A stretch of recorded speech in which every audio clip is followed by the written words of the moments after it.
The screaming from the recording device grew louder as I realized the voice begging for help was my own. My name is David, and I'm 28 years old.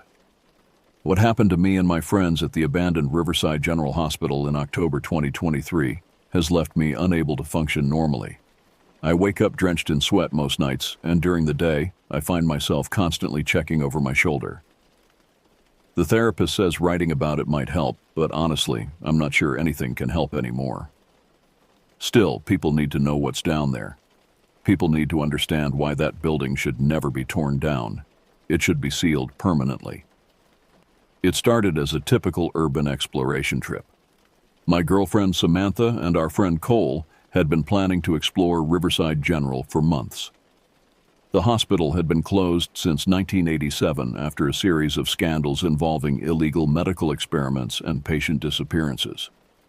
The local authorities had tried to demolish it twice, but both times, construction crews reported equipment malfunctions, and several workers claimed to hear voices coming from inside the building, even though it had been empty for decades. We arrived at the hospital around sunset on October 13, 2023.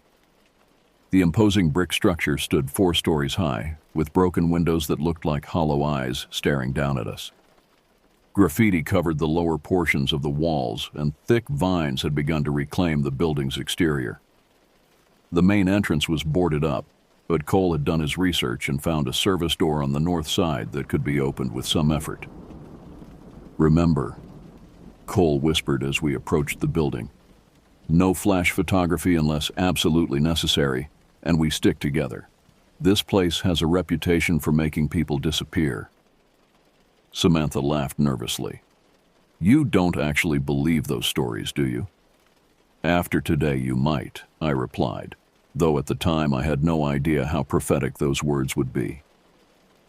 The service door opened with a grinding screech that echoed through the evening air. The smell hit us immediately, a mixture of mold, decay, and something else that I couldn't identify but made my stomach churn. Our flashlights cut through the darkness, revealing a narrow corridor lined with peeling paint and water-stained walls. We made our way through the ground floor, documenting what we found with our cameras.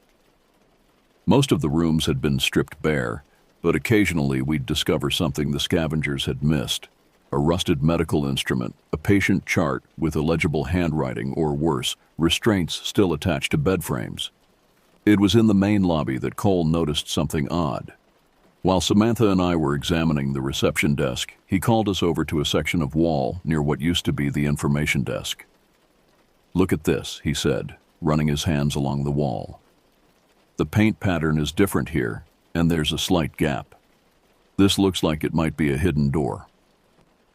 Upon closer inspection, we could see that Cole was right.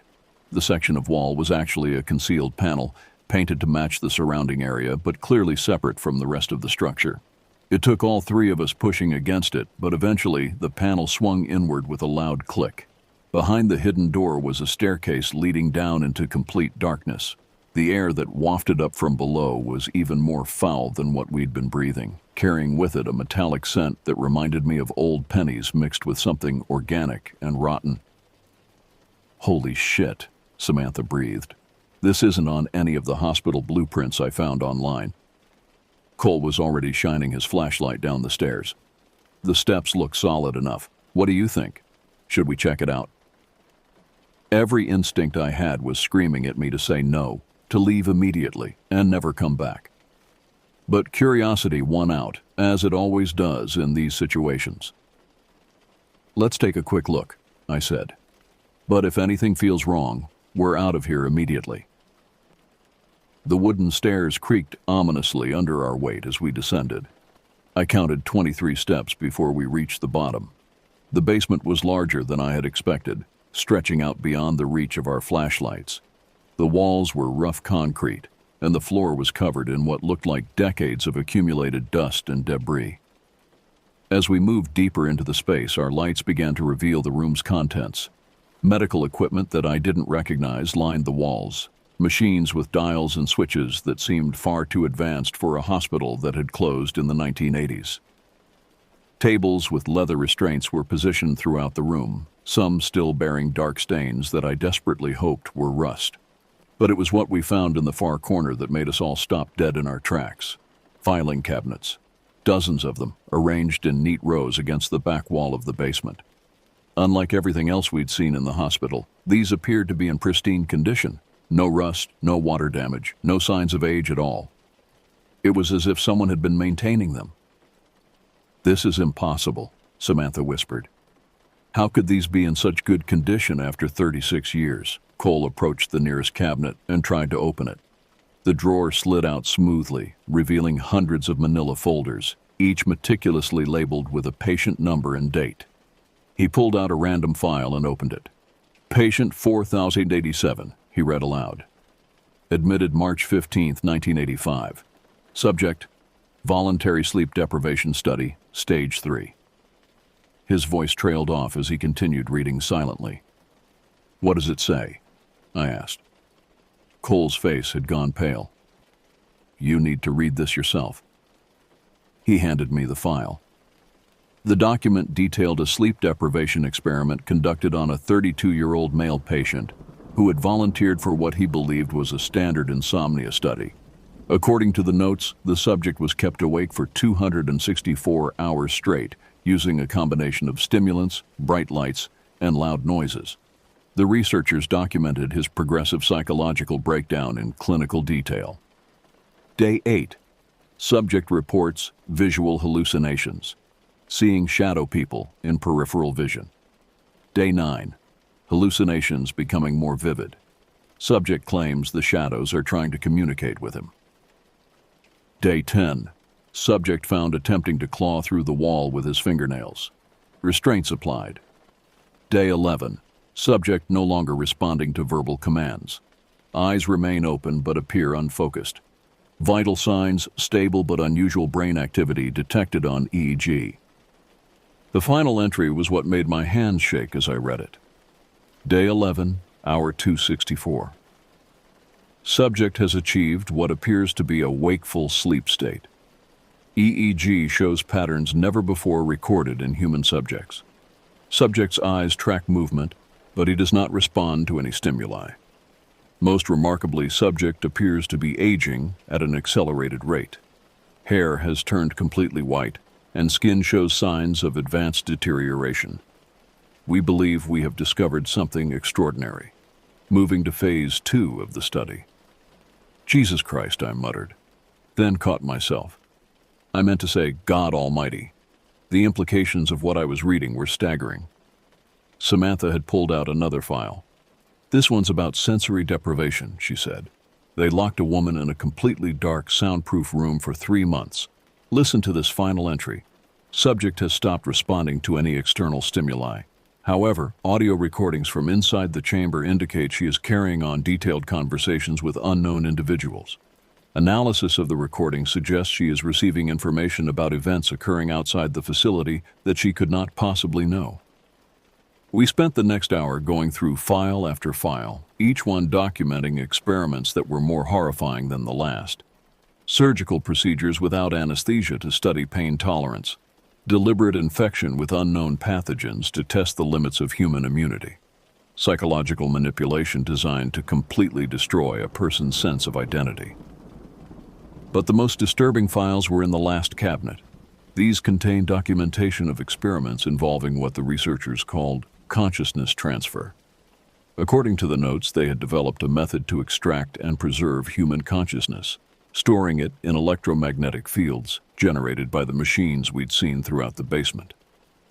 "Look at this," Cole said, his voice barely above a whisper. He was holding a file labeled Project Archive, Final Phase. The document described the hospital's final experiment, conducted just before the facility was officially closed. The researchers claimed to have successfully extracted the consciousness of 37 patients, preserving them in what they called electromagnetic storage matrices. The goal was to achieve immortality by allowing human consciousness to exist independently of physical form.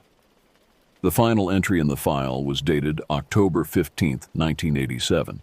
Just 2 days before the hospital's closure. Phase 3 complete.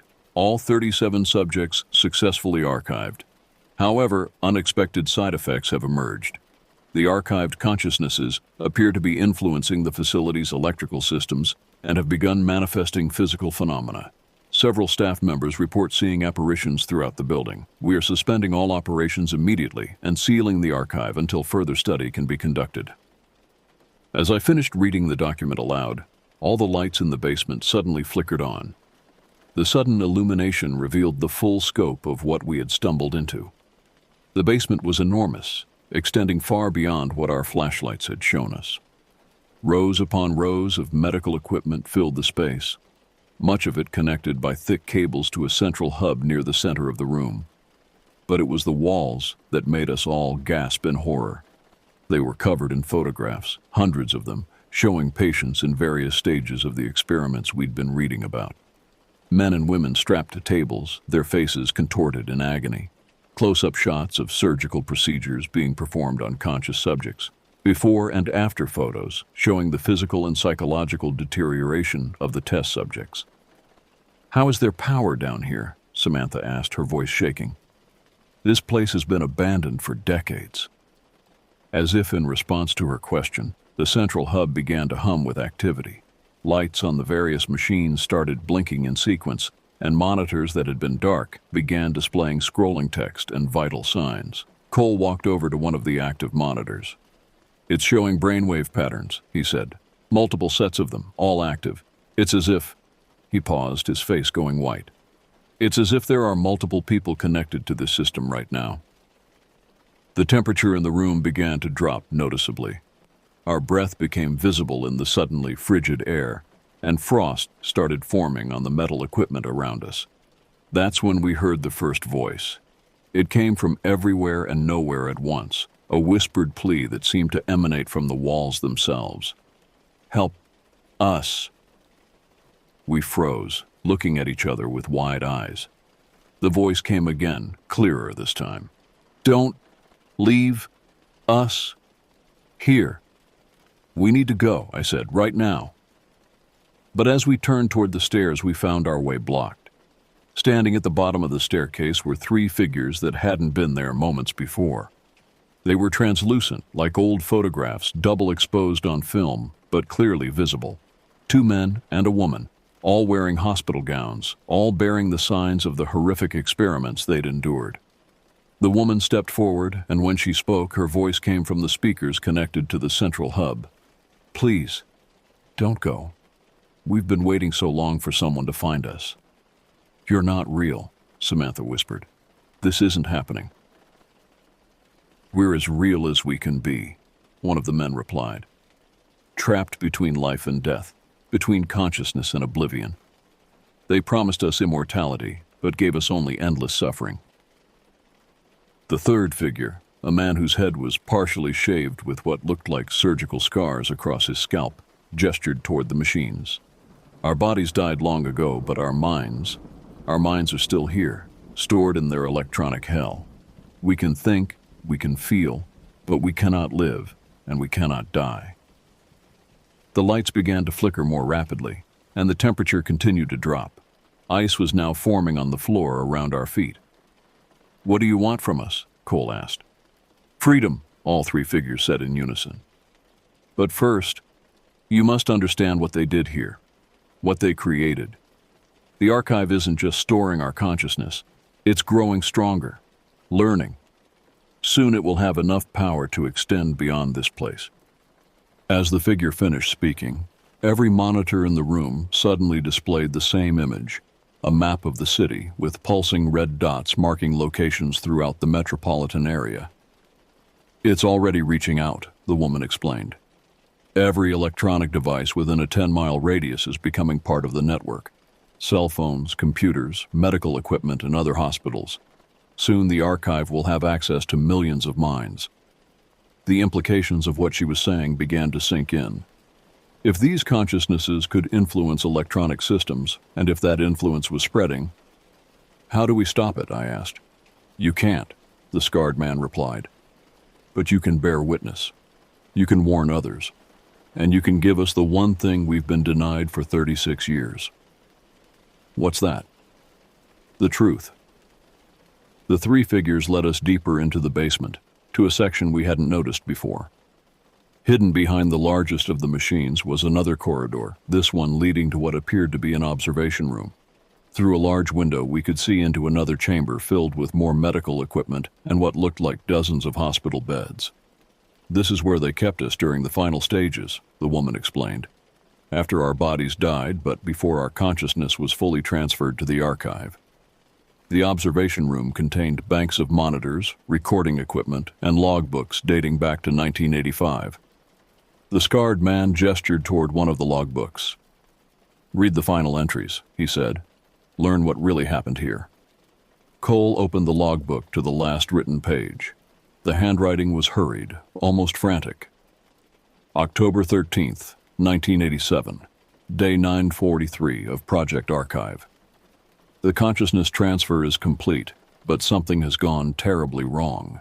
The subject's mental patterns are not remaining stable in the electromagnetic storage system. Instead, they appear to be merging, creating a collective consciousness that is far more powerful than any individual mind. This morning, the collective was able to activate equipment remotely, without any physical input. This afternoon, it began influencing the hospital's main computer systems. By evening, it had accessed the city's power grid. Dr. Hartwell believes we can contain the phenomenon, but I'm not so sure. The collective seems to be learning at an exponential rate. It's figuring out how our technology works faster than we can understand what it's become. October 14th, 1987, day 944 of Project Archive. The situation has deteriorated rapidly. The collective has taken control of all electronic systems in the hospital. Doors are locking and unlocking at random. Elevators are moving without being called. The PA system keeps broadcasting messages and voices that don't belong to any staff members. 3 researchers have gone missing. Security cameras show them entering the basement level, but they never emerge. When we reviewed the footage, we found something impossible. In the final frames, the missing staff members appear to be standing among the archive subjects, as if they had joined them somehow. We're evacuating the facility immediately. The basement levels will be sealed, and the entire project will be classified. God help us all for what we've created. October 15th, 1987, day 945 of Project Archive. Final entry. The evacuation is complete, but the collective has followed us out.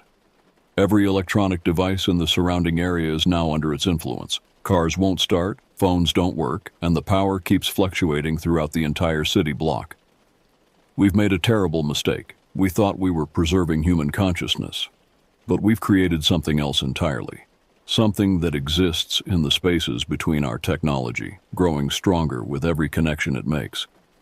I'm writing this by candlelight, using an old manual typewriter that can't be influenced by the collective.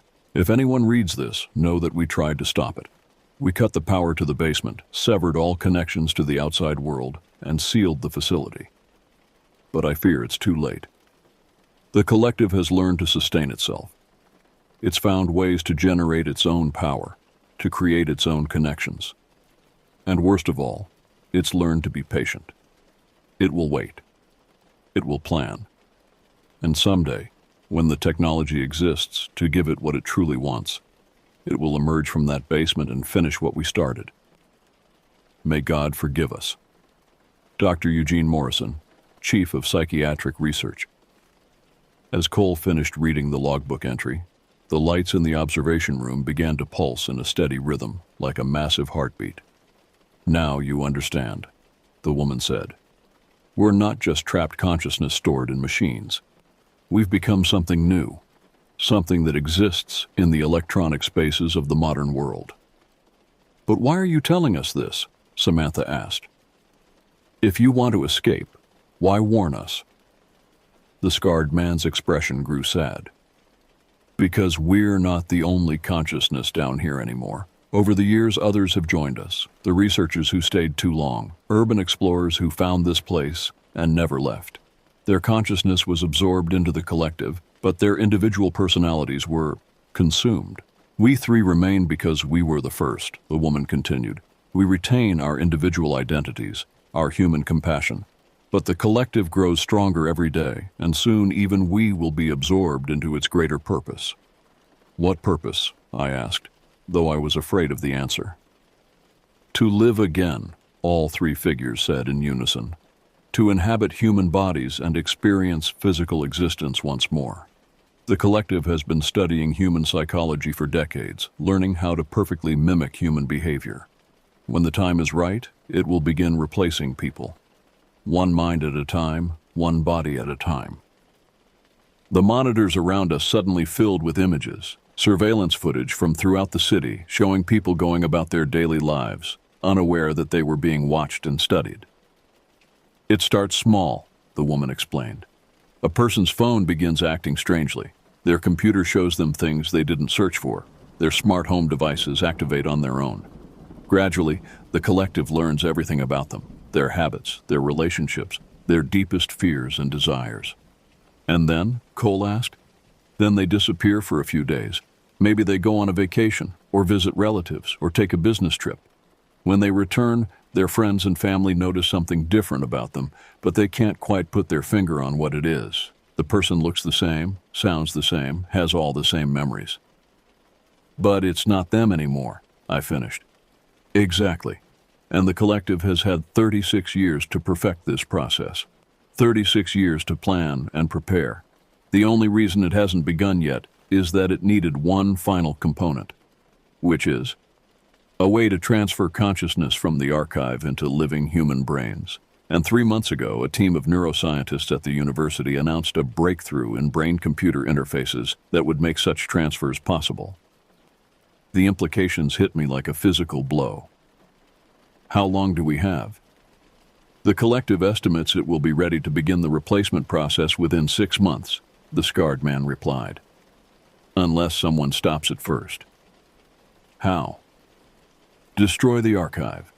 Destroy the machines that sustain us. It will mean our deaths, but it will also prevent the collective from achieving its goal. The three figures looked at us with expressions of desperate hope. We can't do it ourselves. We're part of the system now. But you're still human, still free. You could find a way to cut the power permanently or overload the systems or... Their voices were drowned out by a loud alarm that began blaring throughout the basement. Red warning lights flashed, and the monitors all displayed the same message. Unauthorized access detected. Security protocols activated. You've been here too long, the woman said urgently. The collective knows you're here now. It's trying to trap you, to add your consciousness to the archive. The temperature in the room began to rise rapidly, and we could hear machinery powering up throughout the basement. Run, the scarred man commanded. Get to the surface and warn others. But remember, the collective can influence any electronic device. Don't trust anything connected to a network. As we turned to leave, the woman called out one final warning. And whatever you do, don't let it know what you're planning. It's always listening now. We ran toward the stairs, but the basement had changed. Corridors that hadn't existed before now branched off in multiple directions, and the lighting had shifted to an ominous red glow that made everything look like a scene from hell. The mechanical sounds around us grew louder, not just humming now, but actual movement, as if the machines were repositioning themselves. This way, Cole shouted, pointing toward what he thought was the original staircase. But as we approached, the stairs began to retract into the wall, disappearing completely. It's sealing us in, Samantha said, her voice tight with panic. Behind us, we could hear footsteps, not the shuffling gait of the three figures who had been helping us, but the measured, synchronized steps of multiple people walking in perfect unison. We turned to see a group of men and women in hospital gowns approaching us. Unlike the three who had maintained their individual personalities, these figures moved with identical gestures and expressions, their eyes completely black. You cannot leave, they said in perfect unison, their voices harmonizing in an unnatural way. You have seen too much. You must join us. We ran in the opposite direction, deeper into the basement. The corridors seemed to stretch on forever, lit by flickering fluorescent lights that cast moving shadows on the walls. Door after door lined the hallways, each one leading to rooms filled with more medical equipment and more archived consciousness. "There has to be another way out," I said, more to convince myself than anyone else. That's when we heard it, the sound of machinery moving behind the walls. Something large was following us, keeping pace with our movements.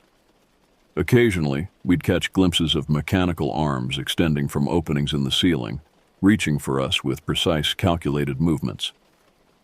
Cole spotted a maintenance ladder leading up to what looked like a ventilation shaft. "Up there," he said. "Maybe we can find another way to the surface." We climbed quickly, the mechanical sounds growing louder below us. The ventilation shaft was cramped and filled with decades of dust and debris, but it seemed to be leading upward. Behind us, we could hear the collective's voices echoing through the basement. "You cannot escape us. We are in every wire, every circuit, every connection.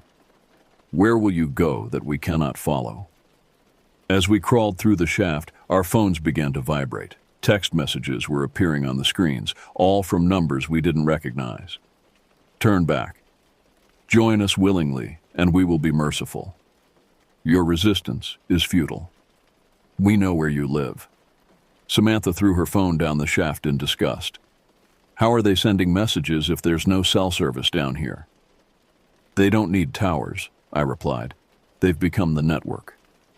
The shaft eventually led to what appeared to be a sub-basement utility room. Ancient boilers and water pipes filled the space, and we could hear the sound of running water somewhere in the darkness. More importantly, we could see a small window near the ceiling that showed the night sky outside. "We're almost out," Cole said, relief evident in his voice. But as we approached the window, the lights in the utility room began to flicker in the same rhythmic pattern we'd seen before. The collective's voice came from the pipes around us, transmitted through the building's plumbing system. "Even if you escape this place, you cannot escape us. We are already in your homes, your cars, your workplaces.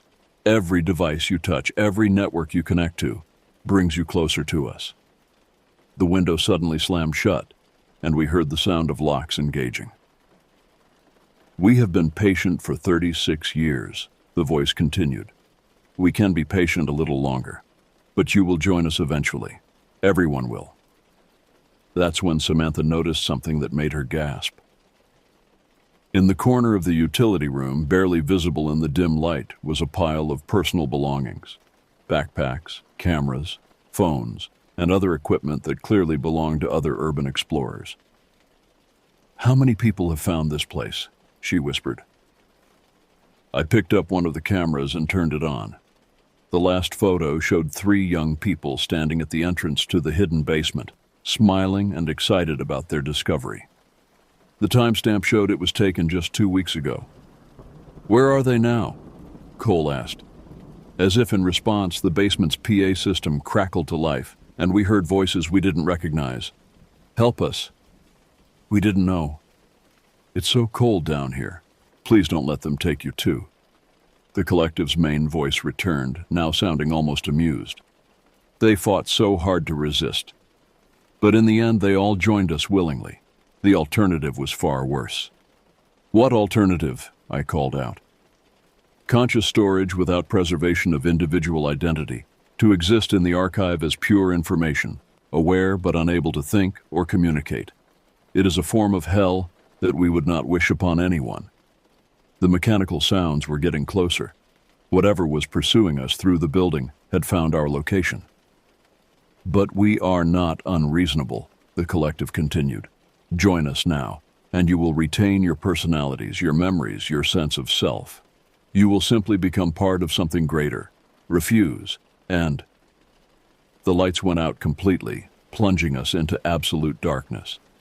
"Refuse, and you will experience eternity as conscious emptiness, aware of your existence but unable to influence or interact with anything.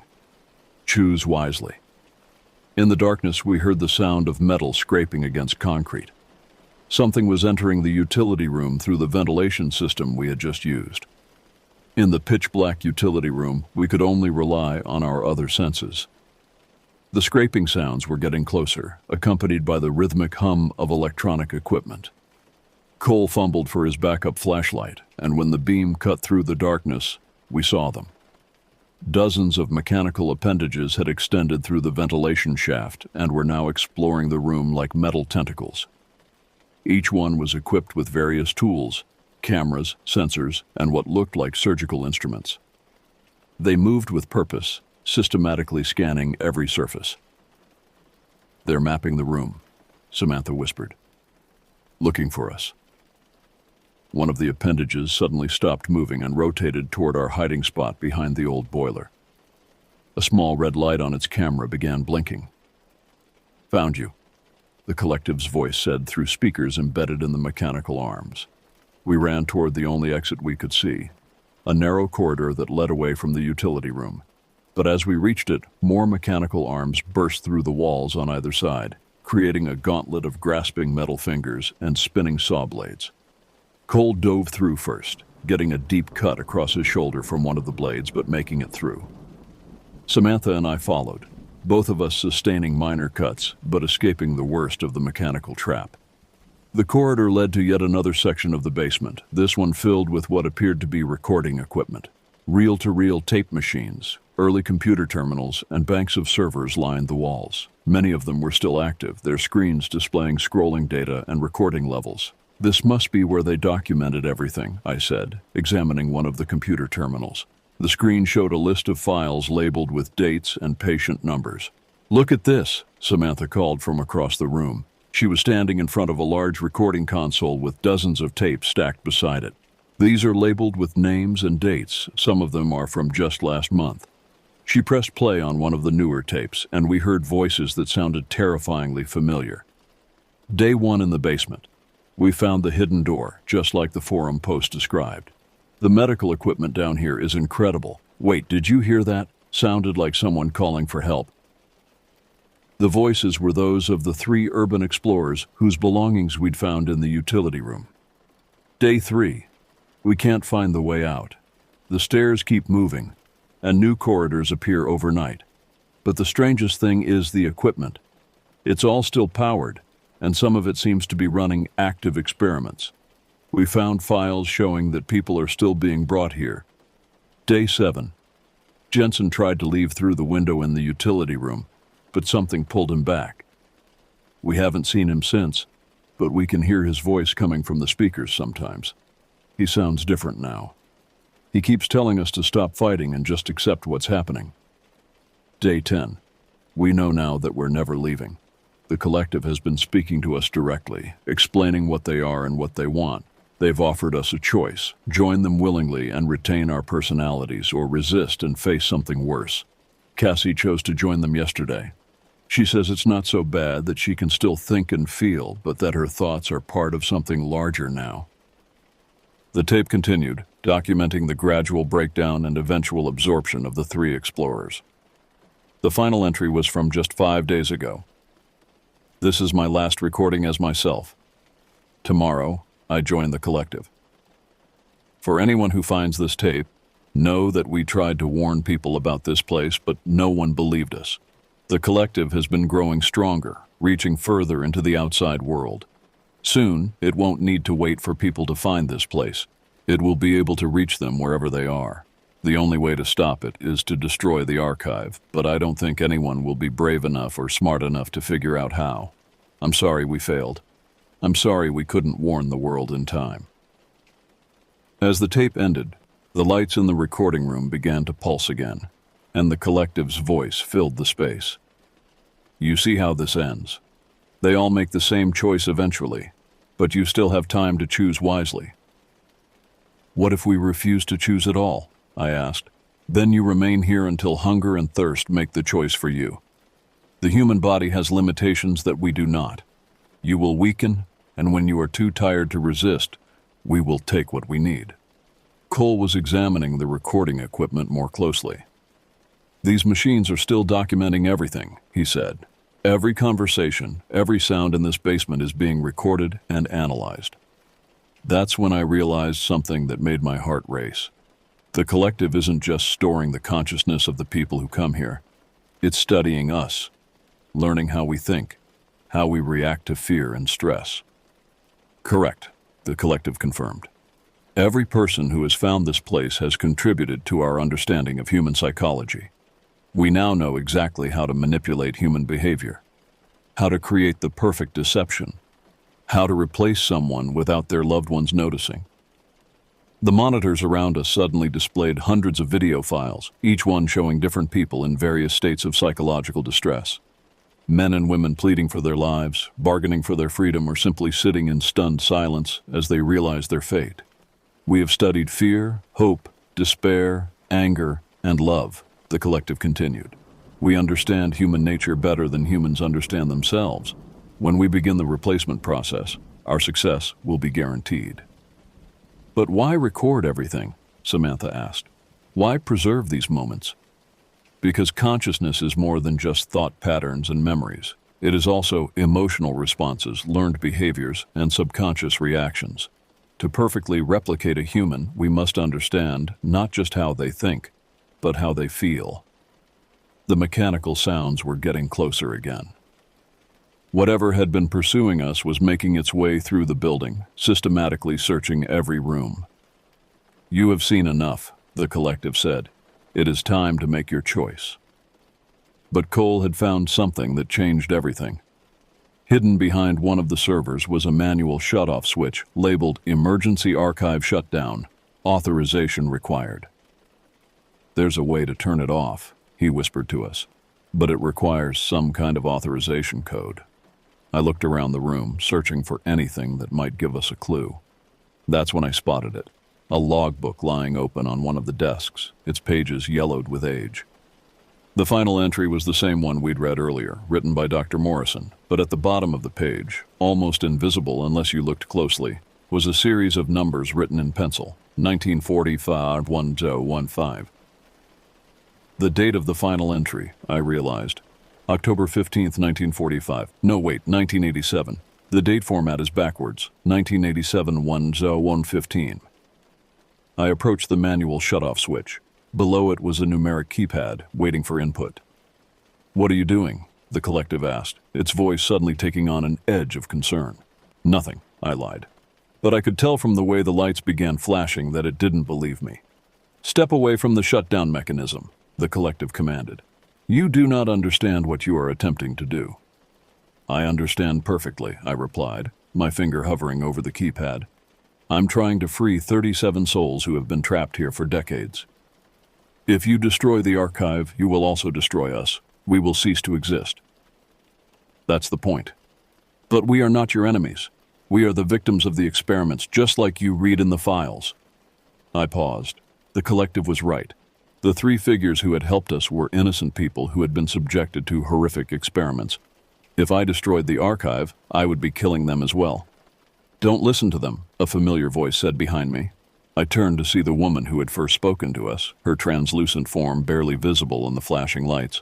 "We've been dead for 36 years. What exists now isn't truly us. It's just an echo of who we used to be." "But you'll be gone forever," Samantha said. "We've been gone forever since the day they killed our bodies and trapped our consciousness in their machines," the scarred man replied, appearing beside the woman. "What you would be ending is not our lives, but our suffering." The third figure, the one who had remained mostly silent, stepped forward. "The collective has been using us as bait, making you think that destroying the archive would be murder. But we are not alive. We are digital ghosts, shadows of our former selves preserved in electronic amber. Please," the woman added, "end this. Free us from this electronic hell and prevent the collective from escaping into the world." The mechanical sounds were now right outside the recording room. Whatever was coming for us had almost found us. "Choose quickly," the collective said, its voice now coming from dozens of speakers throughout the room. "Join us willingly or watch your friends become part of the archive against their will." I looked at Cole and Samantha, both of whom nodded grimly. We had made our decision. I entered the code, 19871015. The moment I pressed the final digit, every light in the basement went out. The sudden silence was deafening. No more humming machines, no more electronic chatter, no more mechanical sounds. For a few seconds, we existed in complete sensory deprivation. Then the screaming started. Not from us, but from the archive itself. As the emergency shutdown sequence activated, the collective's voice became fragmented, multiplying into dozens of different voices, all crying out at once. Some pleaded for mercy, others raged against us, and still others simply wailed in what sounded like existential agony. "What have you done?" some of the voices demanded. "Thank you," others whispered gratefully. "We will not be stopped," still others promised menacingly. Emergency lighting kicked in, bathing everything in a hellish red glow. Through the crimson illumination, we could see the mechanical appendages throughout the room going haywire, spinning and grasping at random as their control systems failed. "The shutdown sequence is irreversible," a computerized voice announced over the PA system. "All archive functions will cease in T-5 minutes. All personnel must evacuate immediately." "Run!" the woman's voice called to us one final time, though I could no longer see her translucent form. The building's structural systems were tied into the archive. When it shuts down completely, the basement will be sealed permanently. We ran toward the corridor we had entered through, but found our way blocked by debris. The mechanical arms were thrashing wildly as they lost power, and several had crashed through the walls and ceiling, bringing down chunks of concrete and twisted metal. "This way," Cole shouted, pointing toward another passage that had been revealed when part of the wall collapsed. As we ran through the crumbling basement, the collective's voices grew weaker but more desperate. "You don't understand what you've done. The archive was the only thing keeping us contained. Without it, we will be scattered across every electronic device in the city. We will be everywhere and nowhere, unable to die but unable to truly live." "T-3 minutes to complete shutdown," the computerized voice announced. We found ourselves in a maintenance tunnel filled with pipes and electrical conduits. Many of the pipes had burst, flooding the tunnel with several inches of foul-smelling water. The electrical conduits were sparking as the archive's power systems failed, creating a dangerous maze of live wires and electrified water. "Watch where you step," I warned, but it was almost impossible to avoid the electrical hazards in the dim emergency lighting. Samantha suddenly cried out and fell into the water. She had stepped on a loose floor panel and twisted her ankle badly. Cole and I pulled her to her feet, but she could barely put weight on the injured leg. T-2 minutes to complete shutdown. Behind us, we could hear the sound of the basement collapsing as support systems failed. The entire structure was coming down, section by section. "Leave me," Samantha said. "You'll move faster without me." "Like hell," I replied, putting her arm around my shoulder. "We're all getting out of here, or none of us are." The maintenance tunnel eventually led to a vertical shaft with a ladder leading upward. Through the shaft, we could see a small circle of starlight far above. The night sky, freedom, life. T-1 minute to complete shutdown. We began climbing, Cole going first to clear any obstacles, me helping Samantha with her injured ankle, all of us racing against time as the countdown continued. 30 seconds to complete shutdown. Halfway up the shaft, I heard the collective's voice one final time, now barely a whisper. "You think you have won, but we are not the only archive. There are others, hidden in abandoned facilities across the country. The project was larger than you know. They will learn from our failure. They will be ready for you." 10 seconds to complete shutdown. We reached the top of the shaft just as the final countdown began. Cole pushed open what appeared to be a storm drain cover, and we emerged into the parking lot behind the hospital. 5, 4, 3, 2, 1. Archive shutdown complete. A tremendous rumbling came from beneath the ground as the entire basement level collapsed. The hospital building above remained standing, but we could see dust and debris pouring from the broken windows as internal structures failed. We limped away from the building, supporting Samantha between us, and didn't stop until we reached Cole's car parked several blocks away. As we drove away from Riverside General Hospital, I looked back to see that the building appeared completely dark and lifeless. "Is it over?" Samantha asked. "I don't know," I replied honestly. "The collective said there were other archives, other facilities." Cole was unusually quiet as he drove.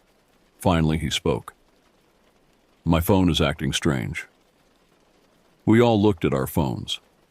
Text messages were appearing and disappearing randomly, apps were opening on their own, and the screens kept flickering between normal displays and cascading lines of code. They said that without the archive to contain them, they would be scattered across every electronic device, I remembered.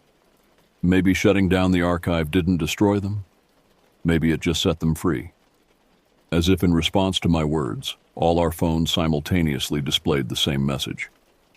Thank you for releasing us. The real work begins now. That was 6 months ago.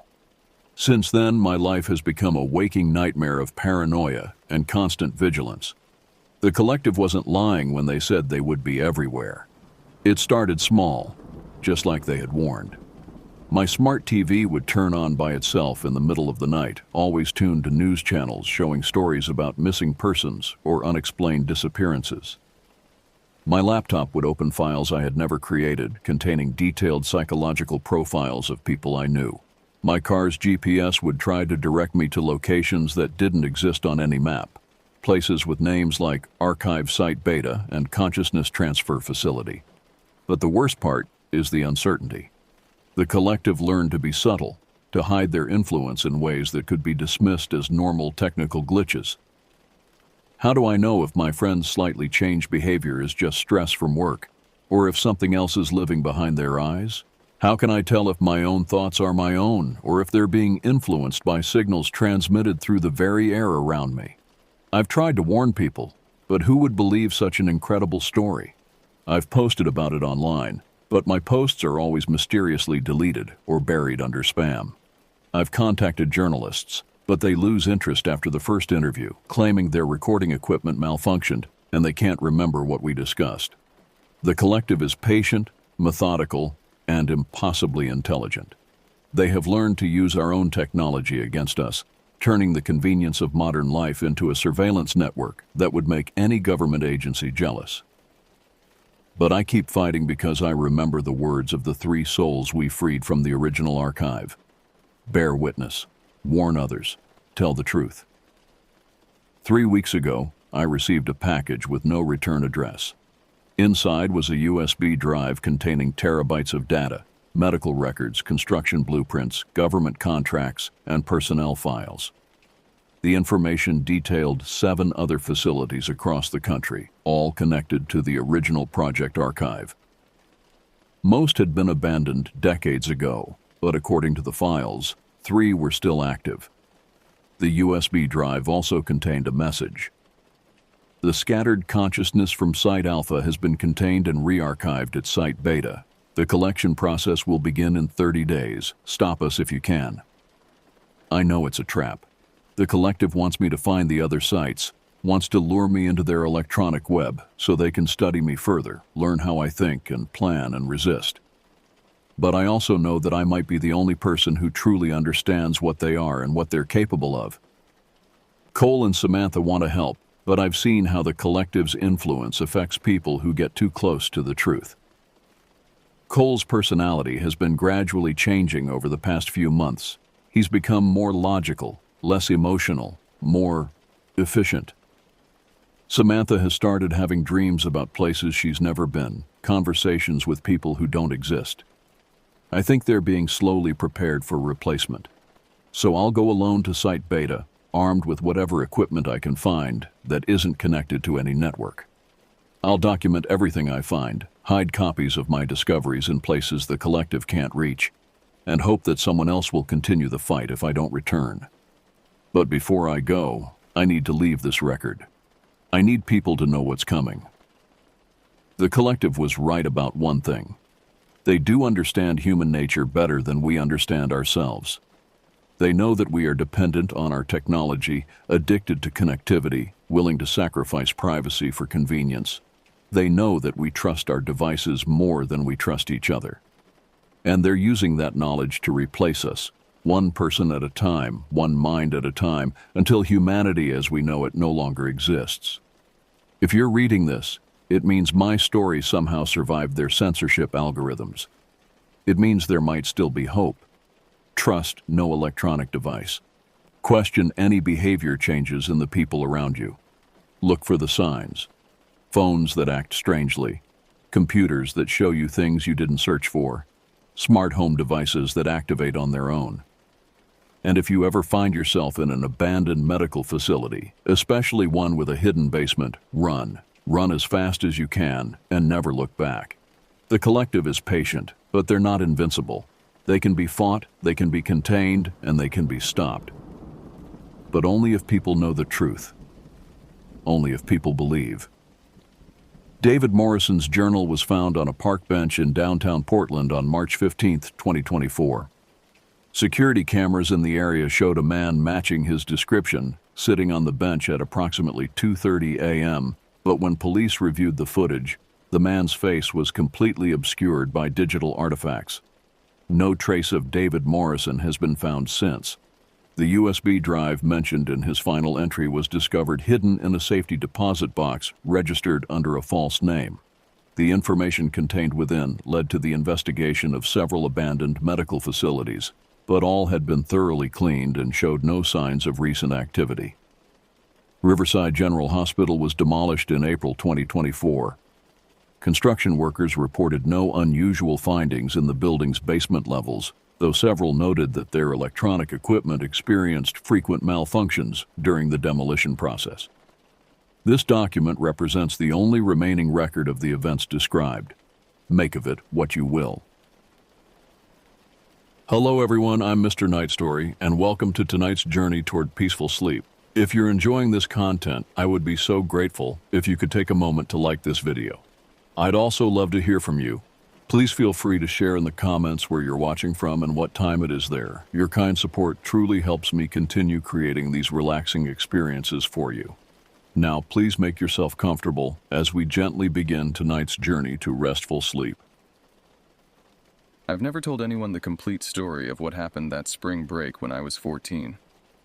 3 years have passed since that day, but the memories remain vivid, too vivid, keeping me awake on stormy nights when the branches scrape against my bedroom window. The rational part of my mind understands that what we experienced that afternoon behind the restaurant was likely nothing more than an abandoned playground coupled with our overactive imaginations. Yet the irrational part, the primitive brainstem that controls our fight-or-flight response, refuses to accept such a simple explanation. It was April 2022 when my parents decided I should spend time with family during spring break instead of wasting away in front of screens at home. They arranged for me to stay at my uncle's cabin in the North Woods with my 11-year-old cousin Ivy. I wasn't thrilled about the arrangement initially. Being 14 meant I'd rather spend time with friends than babysit a younger cousin, but my protests fell on deaf ears. The cabin itself was nothing remarkable. A 2-bedroom wooden structure nestled among towering pine trees about 30 miles from the nearest town.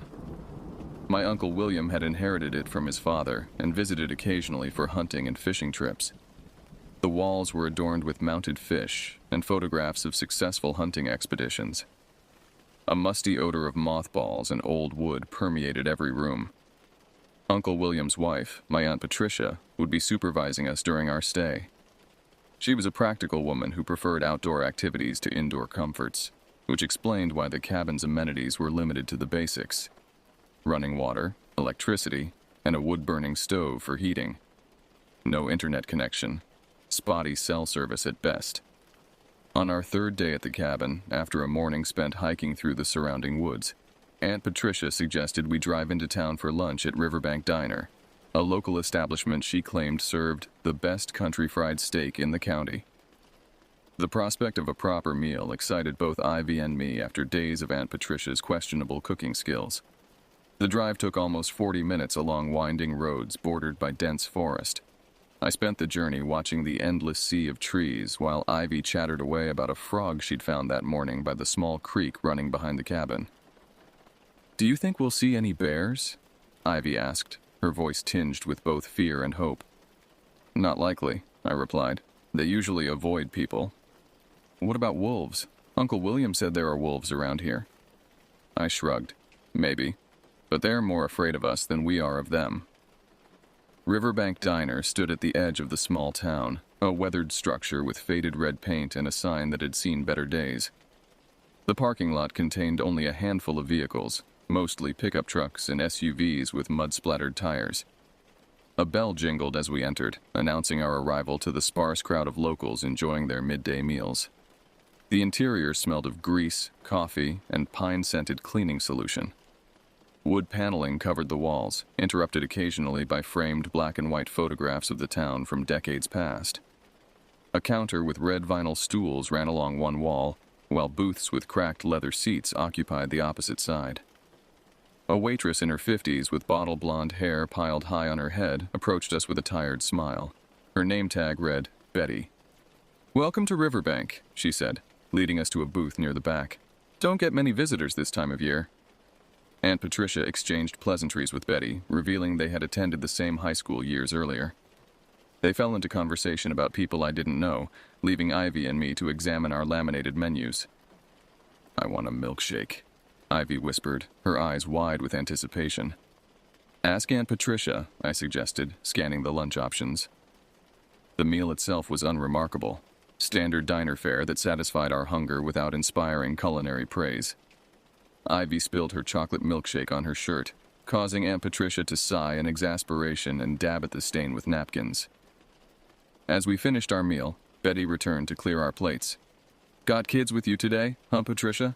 she said, nodding toward us. "My niece and nephew," Aunt Patricia confirmed, trying to keep them entertained for the week. Betty leaned down conspiratorially. "There's a playground out back if they want to burn off some energy. My grandkids love it when they visit." Ivy immediately perked up. "A playground? Can we go, please?" Aunt Patricia checked her watch. "I suppose so. I need to run to the hardware store for some supplies anyway. You two can play outside while I do that." "There's an entrance through the back door," Betty offered, pointing to a door near the restrooms. "Just follow the path." As we got up to leave, I noticed Betty's smile falter slightly, but I dismissed it as my imagination. Now, looking back, I wonder if she knew, if she had sent other children down that path before us. We exited through the back door of the diner into an enclosed area containing dumpsters and stacks of empty wooden pallets. The smell of rotting food and cigarette smoke hung in the air. A narrow dirt path led from a gap in the wooden fence into the woods behind the restaurant. "Do you think it's far?" Ivy asked, already starting down the path. "Betty made it sound close," I replied, following her. "It's probably just through these trees." The path wound its way through underbrush and between pine trees. Though it was early afternoon, the dense canopy above cast everything in shadow. The sounds of the diner, clinking dishes, conversations, occasional bursts of laughter, faded with each step until all we could hear was the crunch of pine needles beneath our feet and the distant calls of birds. "This is taking forever," Ivy complained after several minutes of walking. I had to agree. The path seemed to stretch on much longer than expected for a playground supposedly behind a restaurant. I was about to suggest turning back when the trees ahead thinned, revealing a small clearing. "Look!" Ivy pointed excitedly. "I see something!" The clearing opened before us, approximately 30 yards in diameter, surrounded on all sides by towering pine trees that seemed to lean inward, as if watching us. The ground was mostly dirt, with patches of yellowed grass struggling to grow in the perpetual shade. At first glance, the area appeared to be an abandoned lot rather than a playground. Debris littered the ground: broken bottles, cigarette butts, faded food wrappers. But as my eyes adjusted to the gloom, I saw what had caught Ivy's attention: the outline of playground equipment on the far side of the clearing. Something about the scene felt wrong. The playground equipment appeared disproportionate, misaligned somehow, as if designed by someone who had only heard descriptions of what a playground should look like without ever having seen one. "Come on!" Ivy called, already halfway across the clearing. I hesitated, scanning our surroundings. The air felt heavier here, stagnant. No breeze disturbed the branches above us. No birds called. Even the insects seemed to have fallen silent. "Wait up," I said, hurrying after her while trying to dismiss my growing unease. I told myself I was being ridiculous. It was just an old playground, nothing more. Why then did each step toward it fill me with increasing dread? Before we reached the playground equipment, we encountered an old couch sitting incongruously beneath a tall pine tree. The furniture piece was filthy, its fabric torn in multiple places with stuffing spilling out like yellow intestines. Dark stains spread across its cushions in patterns that resembled crude faces if you looked at them too long. Who would put a couch out here?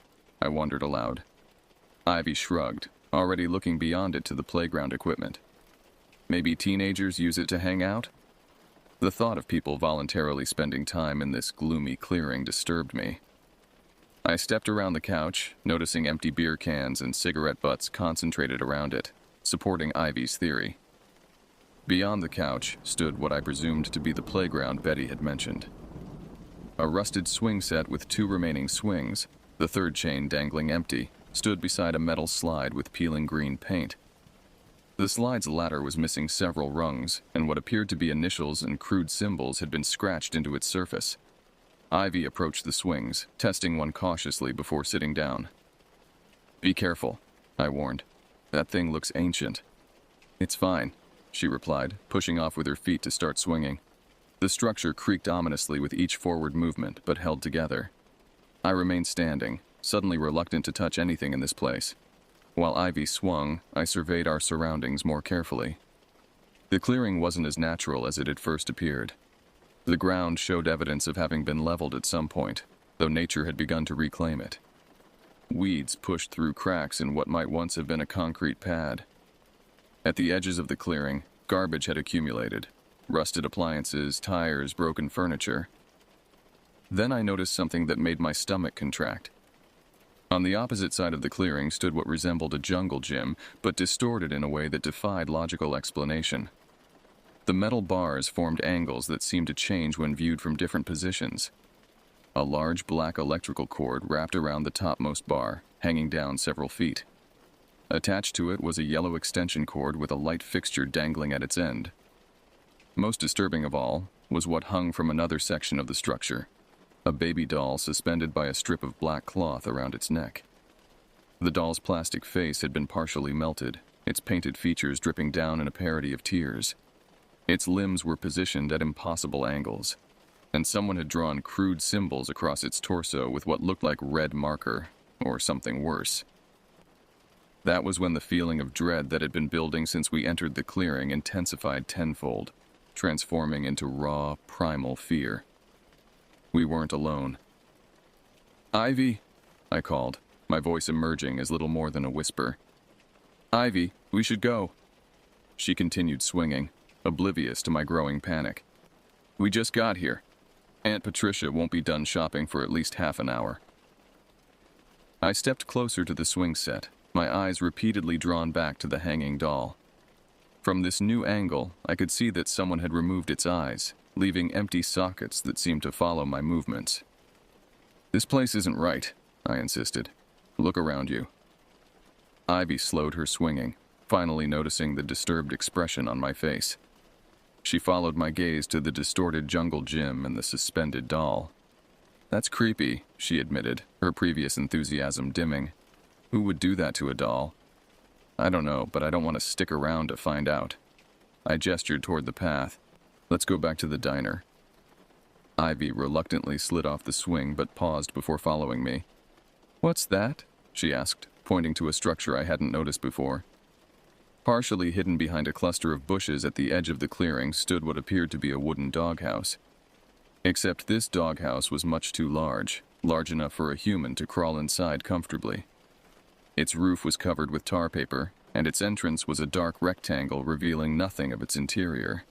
Someone had painted a word above the entrance, but weather and time had made it illegible, with only the letters STAY remaining visible.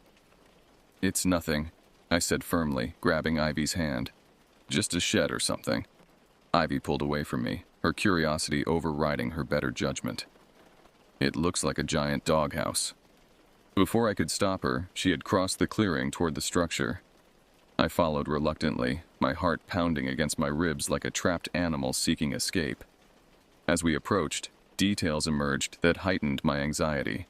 A chain was bolted to one side of the structure, ending in what looked disturbingly like a collar sized for a human neck. Scratches marked the wood around the entrance, some appearing to have been made from the inside. Ivy leaned forward, peering into the dark opening. I grabbed her shoulder to pull her back, but she had already seen something that made her gasp. "I think there's someone in there," she whispered, her voice trembling. I forced myself to look. The interior was shrouded in darkness, but I could make out what seemed to be a pile of blankets or rags in one corner. And something else. Something that reflected the dim light filtering through the entrance. A pair of eyes. I jerked backward, pulling Ivy with me so forcefully that she stumbled. "There's someone in the doghouse," she repeated, her voice rising in panic.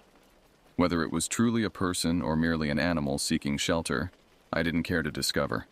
Every instinct screamed at me to run, to escape this clearing and never return. As if responding to our discovery, a sound broke the unnatural silence of the clearing. A high-pitched whirring noise coming from somewhere above us. I looked up, scanning the treetops and the sky beyond, but saw nothing that could explain the sound. "We need to go," I said, no longer bothering to hide my fear. "Now." We turned and ran toward the path, no longer concerned with appearing brave or mature. The sound above us intensified, its pitch fluctuating in a way that reminded me of a circular saw cutting through different densities of wood. It seemed to follow us, moving from one treetop to another as we fled. Just as we reached the entrance to the path, my right leg seized with an excruciating cramp. The muscle in my calf contracted violently, sending me stumbling to one knee with a cry of pain. "What's wrong?" Ivy asked, stopping a few feet ahead on the path. "Cramp," I gasped, massaging my calf desperately. "Keep going, I'll catch up." Ivy hesitated, torn between continuing to safety and staying with me. "Go," I insisted.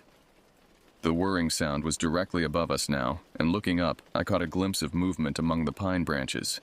Something dark shifting position, tracking our movements. Ivy finally obeyed, running down the path while repeatedly glancing back at me.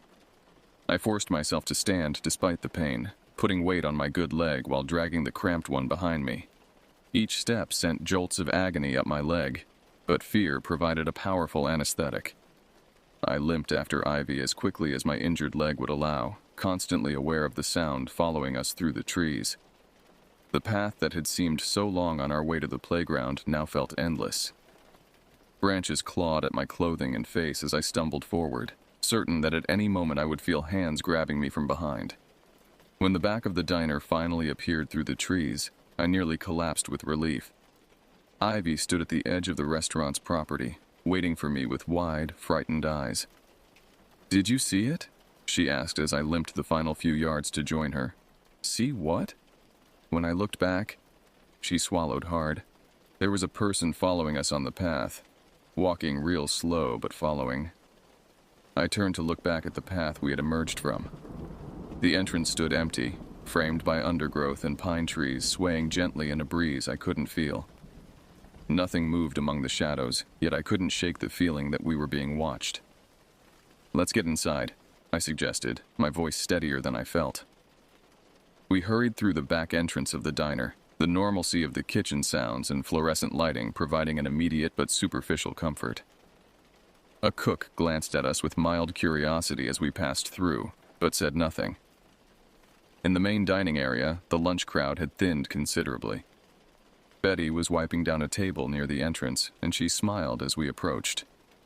"Did you kids enjoy the playground?" she asked cheerfully. I exchanged a look with Ivy, unsure how to respond. How could Betty refer to that disturbing place as if it were a normal children's playground? "It was interesting," I managed to say. Betty's smile faltered slightly. "It's seen better days, I suppose. The town used to maintain it properly, but budget cuts, you know how it is." Her casual explanation stunned me into silence. Had we somehow misinterpreted everything we'd seen? Was the hanging doll just discarded trash? The doghouse some abandoned storage shed? The eyes merely a reflection or a small animal?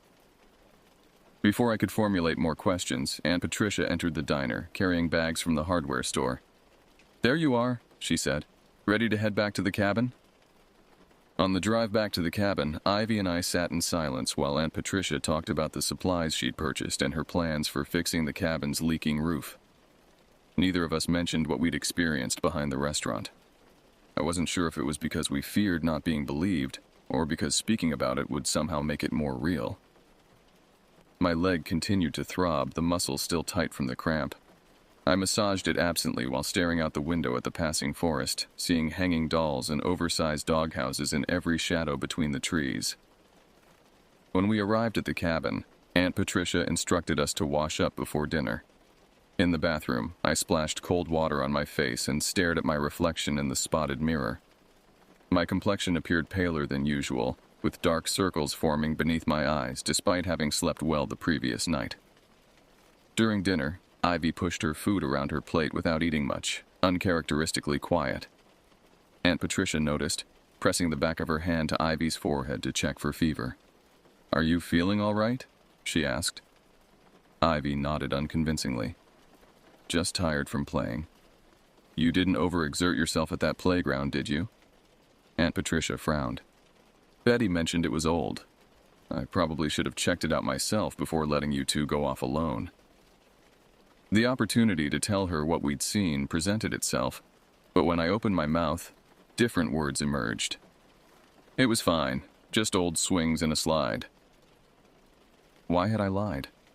Part of me worried that Aunt Patricia would dismiss our experience as childish imagination. Another part feared she would believe us and investigate, potentially encountering whatever had followed us on the path. After dinner, Ivy and I sat on the cabin's small porch, watching darkness settle over the forest. The usual evening sounds, owls hooting, insects chirping, the occasional rustling of nocturnal animals, seemed threatening now in a way they hadn't before. "We should tell someone," Ivy said suddenly, breaking our prolonged silence. "Tell them what? That we found a creepy playground? That doesn't exactly warrant calling the police." "What about the doghouse? Someone was in there, I know it." I sighed, rubbing my still sore calf. Maybe it was a homeless person using it for shelter. Or maybe it was just an animal. "You saw the eyes," Ivy insisted. "Those weren't animal eyes." "We don't know that for sure." Ivy turned to face me directly. "Why are you pretending it wasn't weird? You were scared too. I saw your face." She was right. I was attempting to rationalize what we'd experienced, to file it away as something explainable and therefore less frightening. But deep down, I knew better. "What about the sound?" I asked quietly. "The whirring noise that followed us? Could have been machinery somewhere, or a drone. In the middle of the woods." We fell silent again, each lost in our own thoughts. Eventually, Aunt Patricia called us inside as night had fully descended.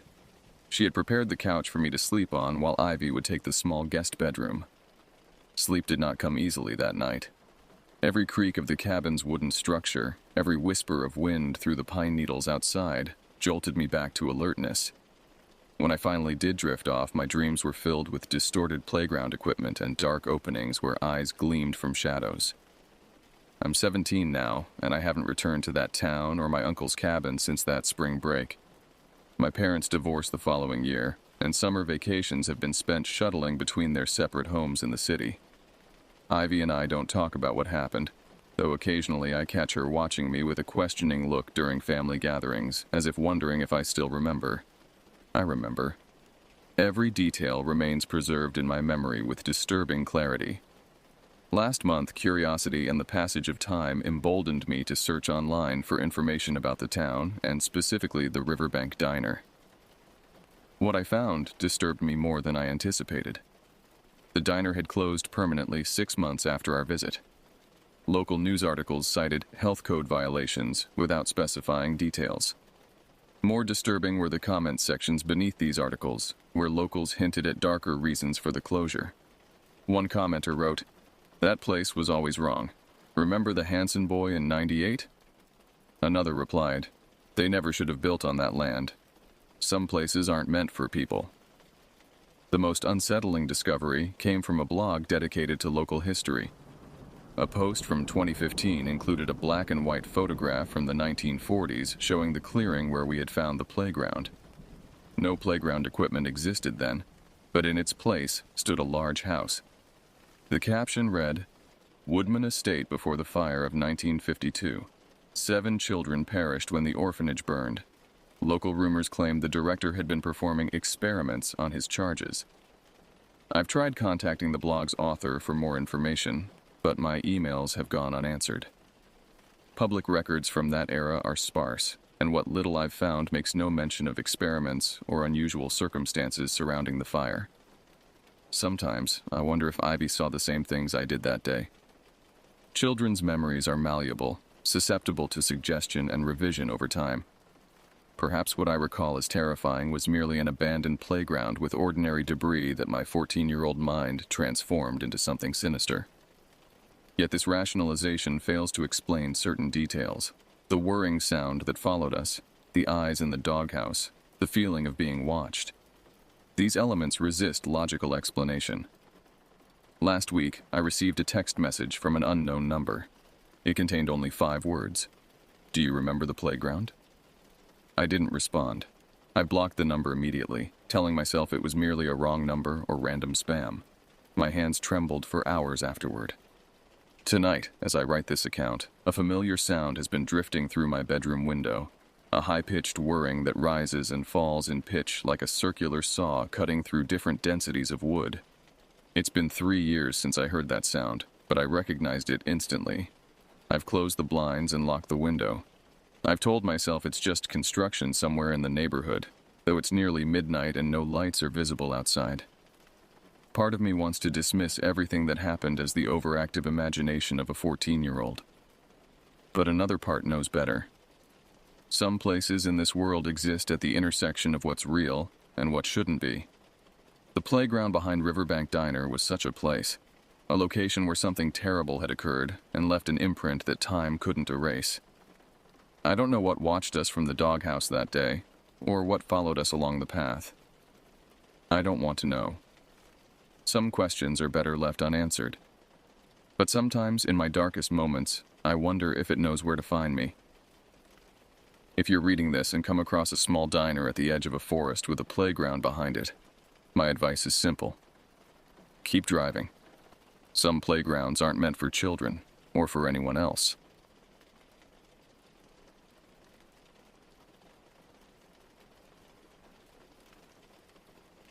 I've spent most of my adult life trying to understand the story my mother told me. Growing up, I knew she harbored something, a memory or experience that occasionally surfaced in her cautious glances toward the tree line when dusk approached. It wasn't until 2018, when I was helping her pack for her move to a retirement community, that she finally shared what happened in the summer of 1979. What follows is her account as told to me, reconstructed with the details I've carefully collected over numerous conversations since then. My mother, Diane, grew up in the remote mountains of eastern Tennessee, where the Appalachian wilderness still held secrets in its ancient hollows and densely wooded slopes. Her childhood home was a sturdy log cabin situated on 40 acres of woodland property, accessible only by a winding dirt road that became nearly impassable after heavy rains. The nearest neighbor lived 3 miles down the mountain, and the closest town was a 40-minute drive when road conditions were favorable. Diane's father, my grandfather James, worked as a wholesale buyer at car auctions across several states. His job required frequent travel, sometimes leaving him away from home for 2 or 3 weeks at a stretch. My grandmother Eleanor managed the property while working 4 shifts weekly at the Pinewood Diner, a local establishment that served hearty meals to locals and the occasional lost tourist. This arrangement left my mother and her younger sister Rebecca largely to their own devices, especially during summer breaks when school couldn't provide structure to their days. In that era, children enjoyed freedoms nearly unimaginable today. While children in suburbs played within the confines of fenced yards and paved driveways, my mother roamed miles of untamed forest, returning home only when hunger or darkness demanded it. "The mountains were my playground," she often told me, a nostalgic smile briefly lifting the perpetual furrow between her brows. I knew every stream, every rock formation within 5 miles of our house. I could identify tracks from deer, raccoon, possum, and fox. I knew which berries were safe to eat and which mushrooms to avoid. Her father had crafted her a simple wooden slingshot when she turned 7, and it became her constant companion. She practiced relentlessly until she could hit a tin can from 20 paces with remarkable consistency. This wasn't merely play. In the remote mountains, self-reliance wasn't optional, it was necessary. She learned to start fires, identify north without a compass, and find her way home from any point in the surrounding forest. Looking back now, I understand that these skills served her well on that July afternoon in 1979, the day the forest betrayed her. Diane's early years followed the natural rhythms of the mountains. Spring meant watching for the first trillium flowers to emerge from the forest floor and listening for the return of migrating birds. Summer brought wild blackberries that stained her fingers purple and swimming in the cold, clear streams that cut through the property. Fall transformed the mountains into a riot of color before winter stripped the trees bare and sometimes isolated the family completely when heavy snow made the dirt road impassable. My mother developed a deep connection to those woods. She knew when the first ramps would appear in spring and where the best fishing spots were along Henderson Creek that bisected their property. She tracked the seasonal movements of deer herds and recognized individual birds by their distinctive markings or behaviors. The forest was not merely a backdrop to her childhood, it was an intimate companion. Grandfather James, though frequently absent, gave Diane practical education during his time at home. He taught her to read weather patterns, to build simple shelters, and to respect the wilderness without fearing it. "The forest doesn't hate you or love you," he would say. "It simply exists. Understand it, and you'll never be truly lost." Grandmother Eleanor contributed her own form of knowledge, sharing Appalachian folk traditions that blended practical wisdom with cautionary tales.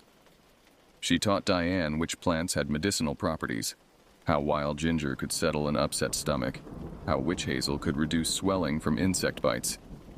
She also warned about the mountain's dangers, both natural and, occasionally, supernatural.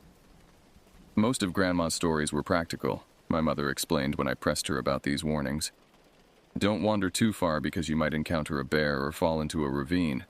But sometimes, especially on stormy nights when the wind howled through the pine trees, she'd mention other things that might be lurking in the deep woods.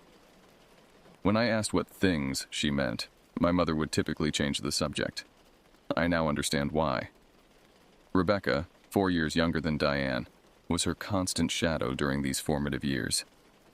Where Diane was bold and adventurous, Rebecca was cautious and observant. Together, they formed a complementary pair, Diane leading them into new territories, while Rebecca often noticed details her older sister missed in her enthusiasm. They built elaborate forts from fallen branches, created imaginary kingdoms in rocky outcroppings, and spent endless hours wading in the cool streams that laced through the property. Their childhood wasn't without modern comforts. The cabin had electricity, running water, and a telephone for emergencies. But television reception was poor at best, and the isolation meant entertainment largely came from books, imagination, and the natural world around them. My mother recalls these years with genuine fondness, describing a childhood that seemed to exist outside of time, connected to traditions and patterns of life that stretched back generations. "I never felt deprived," she insisted. "I felt privileged. My friends who lived in town seemed trapped to me, confined to streets and yards while I had an entire mountain range to explore." This freedom formed the core of her identity, until the day it became the source of her most profound terror. July 17, 1979, began like countless summer days before it. The morning air hung heavy with humidity, promising afternoon thunderstorms that would temporarily cool the mountain before leaving everything draped in steam. James had been away for 9 days on a buying trip that took him through Kentucky and into Ohio. Eleanor had the breakfast shift at the diner, which meant she'd left before dawn, leaving Diane to watch over Rebecca. The previous day, Rebecca had badly twisted her ankle while attempting to follow Diane up a particularly steep trail. The swelling hadn't subsided overnight, and by morning, Rebecca couldn't put weight on it without wincing in pain. Eleanor decided to take her to Dr. Marshall in town after finishing her shift, leaving Diane alone for the afternoon. "Be careful," Eleanor cautioned before helping Rebecca into their weathered blue Chevrolet. "Storms coming later. Don't go beyond Henderson Creek, and be back before dark." Standard instructions that Diane acknowledged with the casual confidence of a 9-year-old who considered herself practically grown. As the car disappeared down the dirt road, Diane felt the familiar thrill of complete freedom. She pulled her hair into a ponytail, filled a canteen with water, grabbed her slingshot and a cloth bag for collecting interesting rocks or other treasures, and set out toward the western section of the property. This area contained some of the oldest growth forest on their land, massive tulip poplars and white oaks that had stood for centuries, their broad canopies creating cathedral-like spaces beneath. Shafts of sunlight penetrated the leaves, illuminating patches of forest floor in golden spotlights that shifted with the breeze. The rich, earthy scent of decomposing vegetation mingled with the sharp sweetness of pine resin and wildflowers. Diane moved with the unconscious grace of someone intimately familiar with their environment. She stepped over exposed roots without looking down, ducked under low-hanging branches automatically, and navigated around poison ivy patches without breaking stride. Occasionally, she paused to shoot a small rock at a tree trunk, testing her aim and enjoying the solid thwack when she hit her target. She spent the morning exploring, eventually finding herself on a ridge overlooking a section of Henderson Creek she rarely visited. The creek widened here, creating a small pool before continuing its journey downslope. The water looked invitingly cool and clear. Diane decided this would be the perfect spot to spend the hottest part of the day. Making her way down to the creek took longer than expected. The slope was steeper than it appeared from above, forcing her to zigzag carefully between trees and use saplings as handholds to prevent sliding. By the time she reached the creek bank, sweat had soaked through her t-shirt and her stomach growled with hunger. She sat on a smooth rock beside the water, unpacking the sandwich she'd brought, peanut butter with her grandmother's homemade blackberry jam. As she ate, she noticed how the usual forest sounds seemed particularly vibrant here. Birds called to each other overhead, insects buzzed among wildflowers growing along the bank, and the creek itself provided a constant, soothing background of gentle splashing and gurgling. After lunch, Diane removed her sneakers and waded into the shallow edges of the pool. The water felt shockingly cold against her sun-warmed skin, but she quickly adjusted, delighting in the smooth stones beneath her feet and the tiny minnows that darted away from her shadow. Time slipped away as she explored the creek, finding crayfish hiding under rocks and collecting unusually shaped pebbles for her collection. The position of the sun warned her that afternoon was advancing, but she wasn't concerned. She knew her mother and Rebecca wouldn't return from town for hours yet, and despite the gathering clouds, the threatened storms hadn't materialized. She decided to refill her pebble supply for the slingshot before heading home. The creek bed offered perfect ammunition, smooth, round stones that fit comfortably in the leather pouch of her slingshot.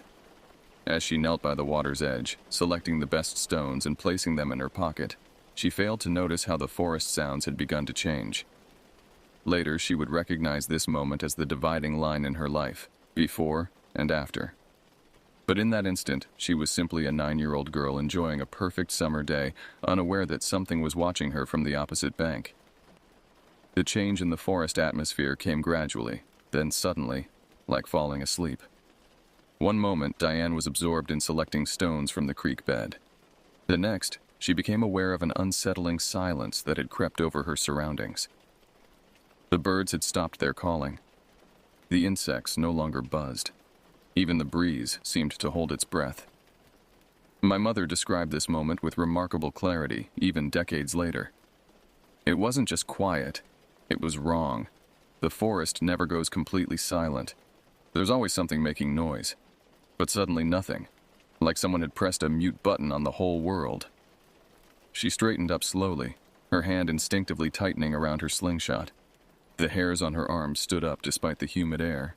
She scanned the surrounding trees, expecting to see a black bear or perhaps a coyote, natural predators whose presence might explain the forest's sudden silence. What she saw instead defied her understanding of the natural world.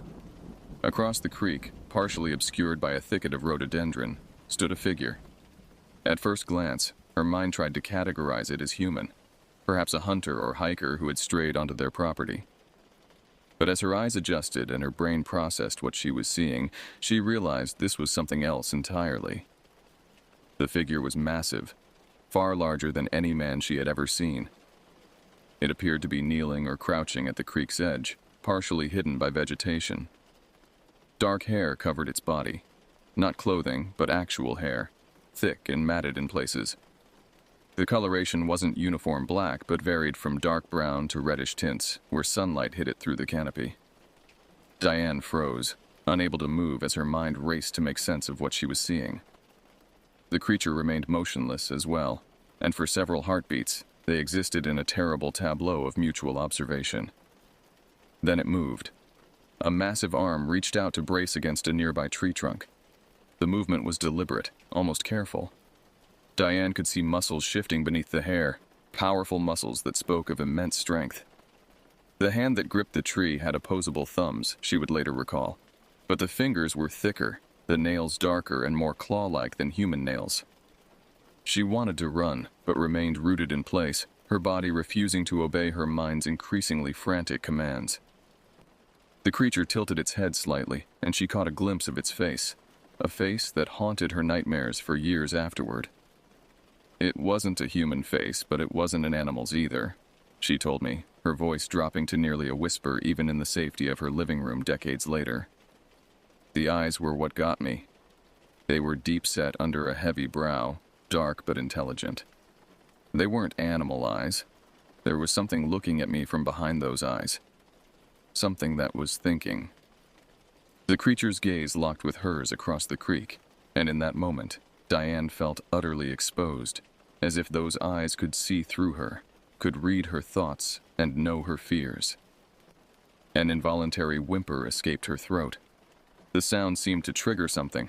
The creature's chest expanded as it drew in a breath, and then it vocalized, a sound my mother struggled to describe even years later. It wasn't a growl or a roar like a bear. It was purposeful. It started low, almost like a human trying to clear their throat, but then it built into something that vibrated through the air. I felt it more than heard it, like standing next to a speaker at a concert. It pressed against my chest and made my ears hurt. The vocalization echoed through the small valley, bouncing off the surrounding ridges before fading. In the silence that followed, Diane realized she had fallen to her knees, her hands pressed against her ears. When she looked up, the creature was standing. What had seemed large before now became truly massive. It unfolded from its crouching position to stand upright on two legs. My mother estimated it stood at least 9 feet tall, possibly taller, its broad shoulders and barrel chest giving it an imposing silhouette against the forest backdrop. "That's when I finally found the ability to move," she said. "Something in my brain just snapped, and suddenly I was running." She bolted away from the creek, scrambling up the steep bank she had so carefully navigated earlier. Roots tore at her hands as she pulled herself upward. Branches whipped across her face, but she barely noticed. Behind her, she heard a second vocalization, louder than the first, with a different cadence that somehow conveyed anger or challenge. Diane ran blindly, her only thought to put distance between herself and the creature.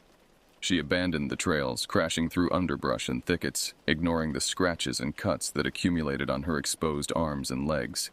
Twice she fell, the second time tumbling down a short incline and striking her head against a fallen log.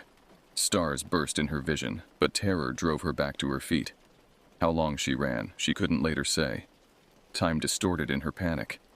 The gathering storm clouds had darkened the forest, making it difficult to maintain her bearings. At some point, she realized she had become disoriented, no longer certain of the direction toward home. She forced herself to stop, pressing her back against a large oak tree as she gasped for breath. Blood trickled from numerous scratches on her legs, and her clothing was torn in several places. She strained to listen for any sound of pursuit, but heard nothing beyond her own pounding heartbeat and ragged breathing. As the initial surge of adrenaline began to fade, reason slowly reasserted itself. She needed to find her way home. Looking up, she sought gaps in the canopy that might reveal the position of the sun, an orientation technique her father had taught her. Through one such gap, she spotted darker clouds gathering. A storm was approaching. Using the cloud's movement to determine direction, she oriented herself and began moving with more purpose, still hurrying, but no longer in blind panic. Every few steps, she paused to listen, terrified of hearing heavy footsteps following her trail. Thunder rumbled in the distance as the first drops of rain began to filter through the canopy. The cooling moisture felt like a blessing on her overheated skin, helping to clear her mind further. The rain also obscured sounds, however, making it impossible to know if she was being followed. After what seemed like hours, but was likely less than 45 minutes, Diane caught sight of a familiar lightning-struck pine that marked one of the boundaries of their regular exploration area. Relief flooded through her as she realized she was less than half a mile from home. The rain had intensified, turning the forest floor slippery and treacherous. Twice more she fell, the second time sliding several feet down a muddy incline. By the time she staggered into the clearing surrounding their cabin, she was soaked to the skin, covered in mud, her legs streaked with blood from numerous scratches and cuts. The blue Chevrolet wasn't in the driveway. Her mother and sister hadn't yet returned from town. Diane stumbled up the porch steps and collapsed against the front door, fumbling with trembling hands to retrieve the key from its hiding place beneath a flower pot. Once inside, she slammed the door shut and engaged every lock, then systematically moved through the house, closing and locking all the windows despite the summer heat. Only then, secure within familiar walls, did the full emotional impact of what she had experienced crash over her. When Eleanor and Rebecca returned from town 2 hours later, they found Diane huddled in a corner of the living room, a kitchen knife clutched in her hand, her eyes fixed on the windows. Her clothes were torn and muddy, her legs covered in dried blood from numerous scratches, her hair tangled with leaves and twigs. "What happened to you?" Eleanor gasped, rushing to her daughter's side. Diane opened her mouth to explain but found herself unable to articulate what she had seen. How could she describe something that defied categorization? The words that finally emerged were simply, "I fell from a tree." Eleanor clearly didn't believe this explanation, but after checking Diane for serious injuries and finding none beyond superficial scratches and bruises, she didn't press the issue. She helped Diane into a warm bath, gently washed the mud and blood away, applied antiseptic to the worst scratches, and prepared her favorite dinner, grilled cheese sandwiches with tomato soup. That night, as thunder rumbled outside and rain pattered against the roof, Diane lay awake in the bedroom she shared with Rebecca, listening intently for any sound that might indicate the creature had followed her home. Every creak of the cabin's wooden structure, every gust of wind that rattled the windows, sent a fresh surge of adrenaline through her system. Rebecca, her ankle propped on a pillow, watched her sister with concern. "What really happened today?" she whispered after their mother had gone to bed. Diane considered telling her sister the truth, but feared Rebecca wouldn't believe her, or worse, would believe her and be frightened. "I got lost in the storm," she said finally. "I panicked and ran through some brambles." Rebecca studied her face in the dim light filtering through their curtains. "You're different," she said simply, a statement rather than a question. Diane couldn't argue with this assessment. She felt different, as if the foundations of her world had shifted. The forest that had always been her sanctuary now seemed filled with threat and uncertainty. Sleep finally claimed her near dawn, bringing dreams of dark eyes watching her from the trees. The following days established a pattern that would persist for the remainder of that summer. Diane refused to venture into the woods alone, insisting that Rebecca accompany her even on short excursions to the garden at the edge of the clearing. She startled at unexpected sounds and developed a habit of constantly scanning the tree line. Her slingshot, once a toy, became a talisman she carried everywhere, though she understood its inadequacy against what she had encountered. When James returned from his buying trip, he immediately noticed the change in his daughter. Where once she had begged him for stories of his travels, she now seemed distracted and anxious. When he suggested they go fishing at Henderson Creek, she invented excuses to avoid it. "Did something happen while I was gone?" he asked Eleanor one evening, his voice low to prevent the girls from overhearing. "Something spooked her in the woods," Eleanor replied, glancing toward the living room where Diane sat reading, her back deliberately turned toward the windows. "She says she fell from a tree, but—" She left the sentence unfinished. James tried to draw Diane out during a walk around the perimeter of their clearing, carefully staying within sight of the cabin at her insistence. "These mountains hold secrets," he said, "but most of them aren't dangerous if you understand them." Diane considered telling him then. He would believe her, wouldn't he? He knew these mountains better than anyone. But the words caught in her throat. What if he didn't believe her? What if he thought she was making up stories for attention? Worse, what if he did believe her and decided to hunt for the creature? The thought of her father confronting those intelligent eyes filled her with dread. "I'm just being silly," she said finally. "I got scared in a thunderstorm." James studied her face, clearly unconvinced but unwilling to push further. Well, the woods will be waiting when you're ready to return to them. But Diane wasn't sure she would ever be ready. As July gave way to August, she developed elaborate systems to avoid being alone outdoors. She volunteered to help Eleanor with indoor chores she had previously avoided. She developed a sudden interest in cooking and sewing, activities that kept her safely within walls. When Rebecca's ankle healed and she wanted to resume their explorations, Diane steered them toward the front of the property, away from Henderson Creek and the western woods. At night, she insisted on leaving a light burning in their bedroom, much to Rebecca's annoyance. She positioned her bed to face the window, unable to sleep if her back was turned to it. Often, she woke gasping from nightmares she couldn't or wouldn't describe to her increasingly concerned family. By summer's end, Diane had constructed a new normal for herself, one built around vigilance and restricted movement. When school resumed in September, she felt a profound relief at having structured days spent in the brick building in town, surrounded by other children and adults, safely removed from the forest and its secrets. The creature never returned to their property, at least not that anyone observed. But its singular appearance had permanently altered Diane's relationship with the natural world and, in many ways, with herself. As months stretched into years, Diane maintained her silence about what she had seen that July afternoon.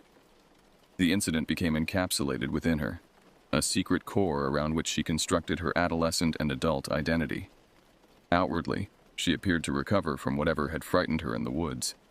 She participated in school activities, made friends, even occasionally joined family hiking trips, though she always insisted they stay on marked trails and travel in groups. Inwardly, however, the encounter remained vivid, undiminished by time. Certain triggers could instantly transport her back to that moment by the creek. The particular quality of silence before a summer storm, the smell of wet earth and vegetation, the sound of running water over stones. When these sensory cues aligned, she would find herself frozen, heart racing, as the memory surfaced with visceral immediacy. By her teenage years, Diane had researched enough to put a name to what she believed she had encountered: Bigfoot, Sasquatch, or one of the many regional variations of the legend. She secretly consumed books and articles on cryptozoology, comparing reported sightings with her own experience, noting the similarities and differences. Some accounts seemed credible and aligned closely with what she had witnessed. Others struck her as obvious fabrications or misidentifications. She developed a critical eye for these distinctions, becoming an unacknowledged expert on a subject she never discussed. Her silence stemmed from multiple sources. Fear of ridicule was certainly one factor. By the mid-1980s, Bigfoot had become a cultural punchline, featured in sensationalist tabloids alongside stories of Elvis sightings and alien abductions. Diane, now a serious student with college aspirations, couldn't risk her reputation by associating herself with such fringe beliefs. More profound was her sense that the experience was somehow private, a moment of contact with something ancient and separate from ordinary human experience. Sharing it would inevitably diminish it, reducing something profound to mere anecdote. There was also an element of protection in her silence. As long as she told no one, she didn't have to defend the reality of what she had seen. The memory remained pure, uncontaminated by others' interpretations or explanations. When she left for college in 1988, Diane made a conscious decision to reinvent herself. She would no longer be the strange, watchful girl who startled at unexpected sounds and avoided walking alone at dusk. At the University of Tennessee, she cultivated a persona of academic dedication with a side interest in geology, a scientifically respectable way to collect and classify the interesting rocks and minerals that had fascinated her since childhood. She rarely returned to the family cabin, citing academic commitments even during breaks. When she did visit, she noticed how the property had changed. James had cleared additional land for a larger garden. The forest had receded slightly from their boundaries, and development had begun to encroach on the once isolated area as vacation homes appeared on neighboring ridges. These changes brought a mixture of relief and sadness. The wilderness that had both nurtured and terrified her was slowly being domesticated, made safe for weekend visitors who would never know its deeper secrets. In her junior year of college, Diane met Michael, my father, in an environmental science elective. Their shared interest in natural systems drew them together, though Diane was careful to focus their outdoor activities on coastal areas and plains rather than densely forested mountains. When they married in 1993, she suggested they settle in eastern North Carolina, where Michael had been offered a position with a conservation organization. The landscape there, flat, agricultural, with forests of pine plantations rather than ancient mixed hardwoods, felt controllable in a way the Tennessee mountains never had. I was born the following year, followed by my brother 2 years later. As we grew, Diane proved to be a cautiously encouraging mother, balancing safety concerns with opportunities for exploration. She taught us to identify plants and animals, to read weather patterns, to navigate using natural landmarks, all skills her father had taught her. But unlike her childhood experience, our explorations were always supervised, always bounded by clear limits and safety protocols. "The world is full of wonders," she would tell us, "but some wonders deserve respectful distance."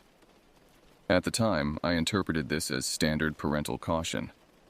Only later would I understand the depths from which this philosophy emerged. For nearly 40 years, my mother kept her experience secret. She never spoke of it to her parents, her sister, my father, or to me and my brother.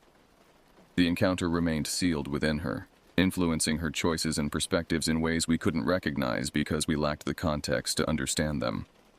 What finally broke this decades-long silence was, ironically, my casual mention of a hiking trip I planned to take with friends in the Appalachian Mountains, not far from her childhood home. I was visiting her in April 2018, helping sort through belongings as she prepared to downsize from the family home to a retirement community following my father's death the previous year. We were in the attic, opening boxes that hadn't been touched in years, when I mentioned the upcoming trip. I expected no particular reaction, perhaps some practical advice about weather conditions or trail recommendations. Instead, my mother went very still, her hands freezing in the act of sorting through old photographs. "I need to tell you something," she said, her voice so changed that I looked up in alarm. "Something I should have told you years ago." We moved to the kitchen, where she made tea with deliberate, measured movements that I recognized as her way of composing herself.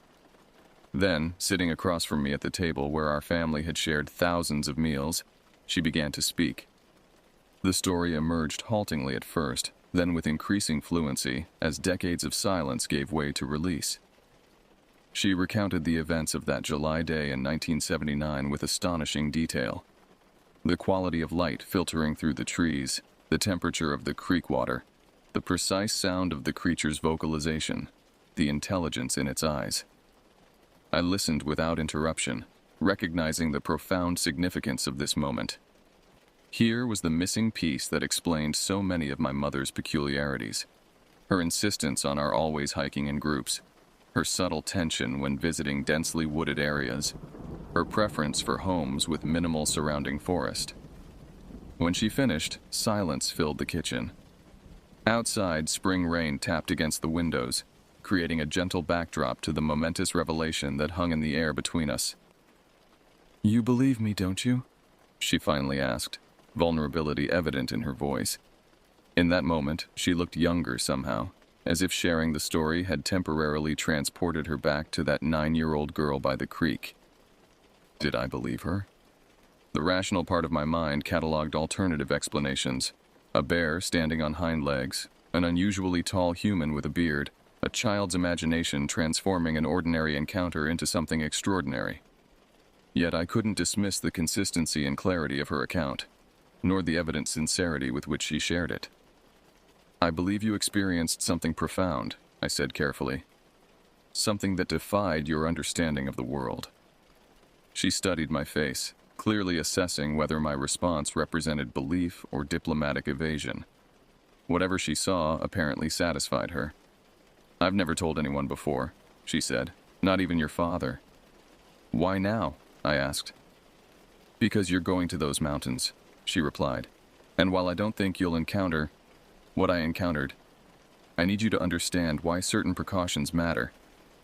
She proceeded to give me practical advice. Never hike alone, avoid creek beds during the quietest part of the afternoon, trust the sudden silence of the forest as a warning sign, Always have multiple routes of retreat planned.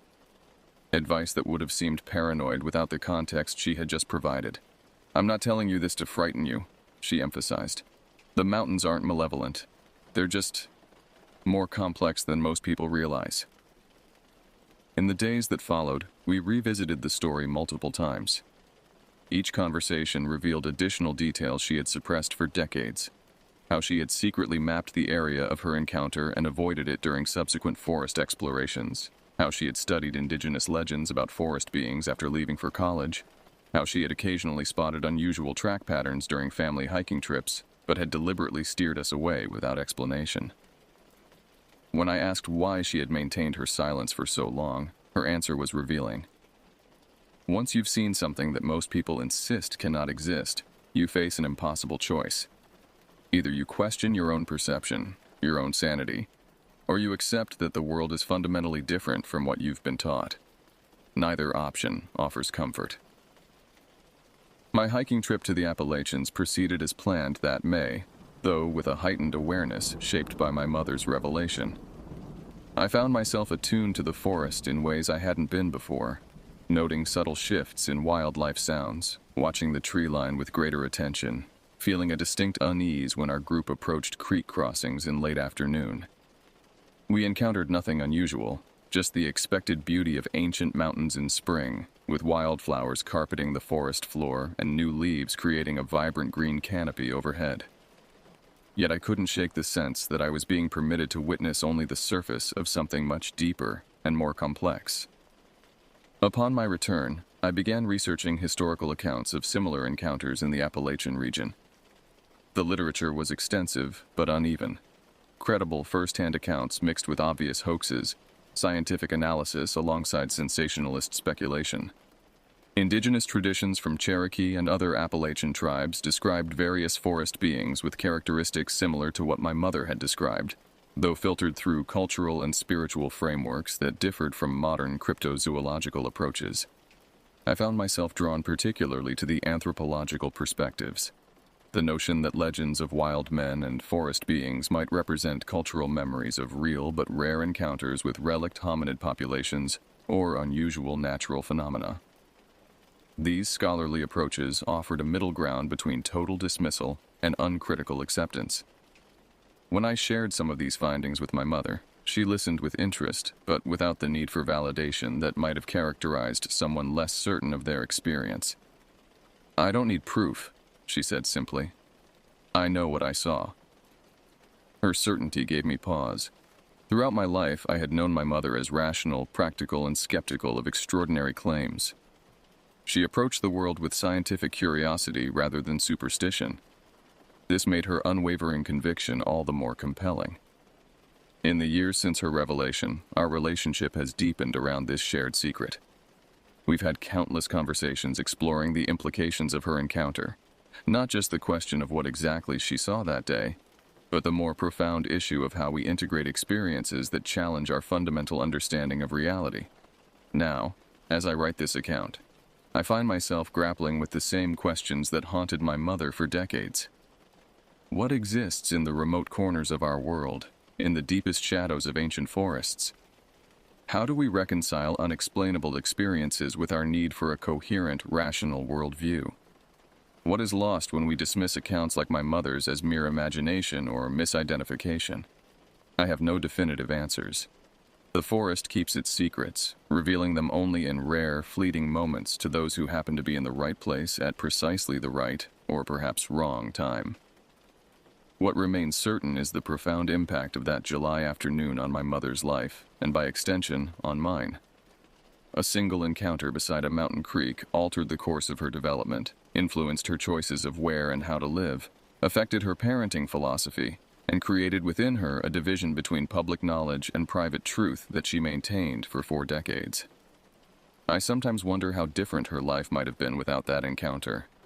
Whether she would have remained more deeply connected to the mountains she loved, whether she would have pursued different academic or career paths, whether she would have raised me and my brother with more freedom to explore unsupervised. But such counterfactuals offer little insight. What matters is the reality she experienced and how she chose to respond to it. with caution, but not paralysis, with respect for the unknown, but not fear, with silence, but not denial. As my mother settles into her retirement community, surrounded by carefully landscaped grounds where nature is tamed and predictable, I notice how she still positions her chair to face the window, how her eyes still scan the tree line at dusk, how she still grows quiet when thunderstorms approach. Some experiences leave permanent imprints. Some memories never fade. And some encounters, however brief, reveal glimpses of a world more vast and mysterious than we typically acknowledge. The forest my mother knew as a child continues to change. Development encroaches further each year, fragmenting wildlife habitats and reducing truly remote areas. Perhaps the creature she encountered has retreated deeper into the remaining wilderness. Perhaps it was already rare in 1979 and has since vanished entirely. Or perhaps it still moves silently through the ancient hollows and ridges, occasionally crossing paths with humans who, like my mother, find their understanding of the world irrevocably altered. I don't know if I'll ever have my own encounter. Part of me hopes I will, that I might experience firsthand what my mother described. Another part hopes I won't, that I'll be spared the burden of knowledge that cannot be comfortably shared. What I do know is that I'll return to those mountains, walking the trails with open eyes and an open mind, listening for the sudden silence that might herald something extraordinary. And whether I encounter anything unusual or not, I'll remember my mother's story, not as folklore or family legend, but as lived experience passed from one generation to the next, an inheritance more valuable than any material possession. Some would call this story a tall tale, a product of imagination or misperception. Perhaps they're right. But I prefer to believe that the world still holds mysteries beyond our current understanding, that the maps of our knowledge still contain regions marked "Here be dragons," awaiting further exploration. After all, the truest thing my mother ever taught me was this: the most important discoveries often happen not when we find what we're looking for, but when we encounter something we never expected to find.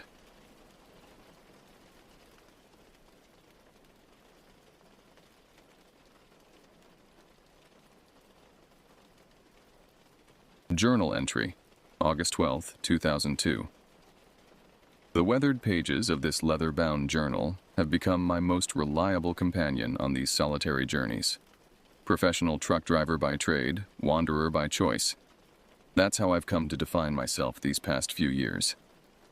The name's Dean Coulter, and what follows is my account of events that transpired in the shadow of Mount Shasta during what began as a routine solo expedition in my 1997 Gulfstream RV. For those who might someday read these words, understand that I've documented everything exactly as it occurred.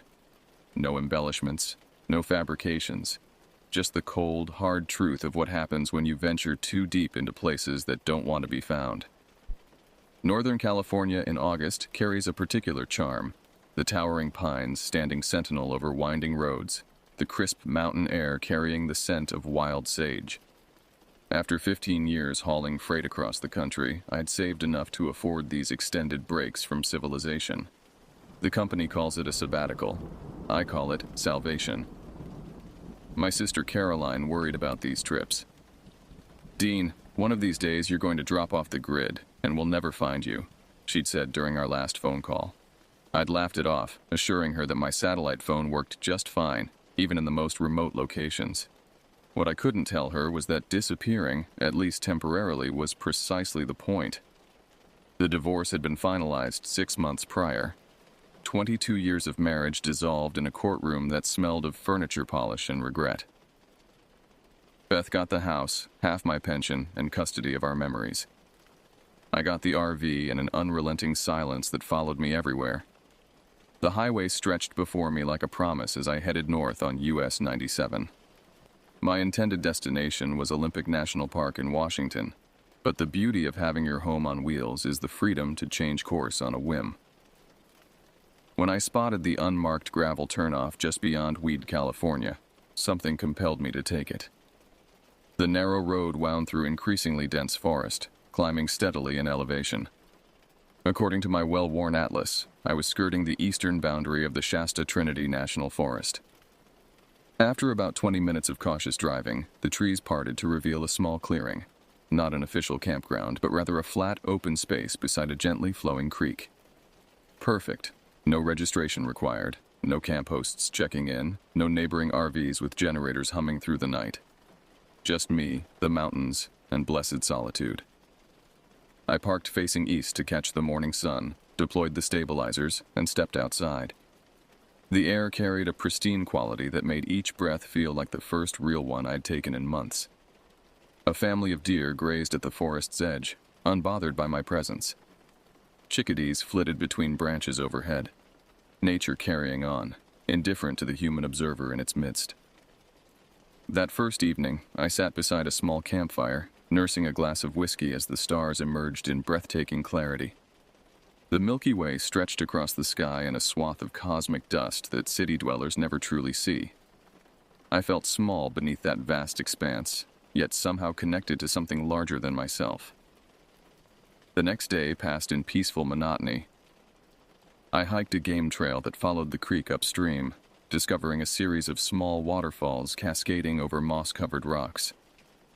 I read Hemingway on a sun-warmed boulder, caught 2 rainbow trout for dinner, and watched the sunset paint the clouds in shades of amber and violet. The second night mirrored the first. Fire, whiskey, stars.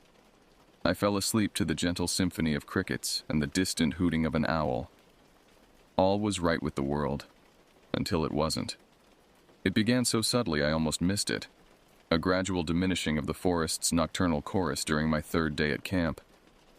By nightfall on August 14th, the change had become impossible to ignore. The woods had fallen unnaturally quiet. Wildlife doesn't simply go silent without cause. In my years of outdoor experience, such silence typically preceded one of 2 things: a significant weather event or the presence of a predator. The sky remained clear, with not a hint of approaching storms. That left the second possibility hanging in the air like a promise. I secured the RV that evening with more care than usual, checking the locks twice before settling in with a book. Sleep came reluctantly, and when it did arrive, it brought with it dreams of being watched by eyes I couldn't see from the darkness between the trees. I woke suddenly at 3:17 a.m. The glowing digits of the bedside clock burned into my retinas as I lay motionless, straining to identify what had disturbed my sleep. The RV had grown cold despite the mild August night, my breath forming visible clouds in the moonlight filtering through the blinds. That's when I heard it. The unmistakable crunch of footsteps circling my vehicle. Not the light, 4-point steps of deer, not the shuffling gait of a scavenging bear. These were deliberate, measured, bipedal. The sound of a person walking slowly around my RV in the middle of the night, miles from any marked trail or campground. I remained frozen in bed, heartbeat thundering in my ears as the footsteps completed a circuit, paused at my door, then continued around for a second pass.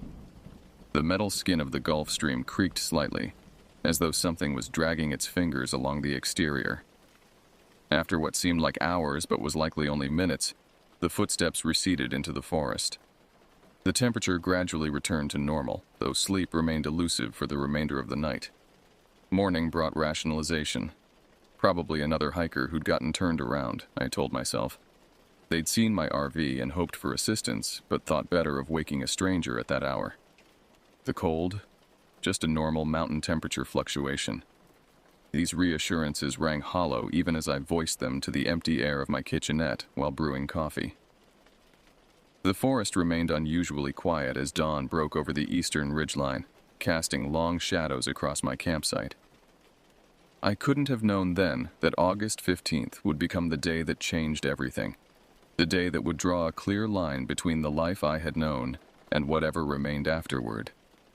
The day I would meet the walker.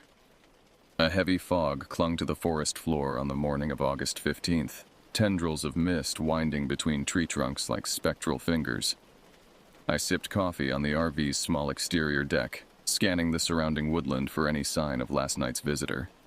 The ground, softened by recent rain, should have held footprints, yet I found none, not even my own from the previous day's activities. The absence of evidence proved more unsettling than any footprint could have been. By mid-morning, the fog had burned away, revealing a day of exceptional clarity.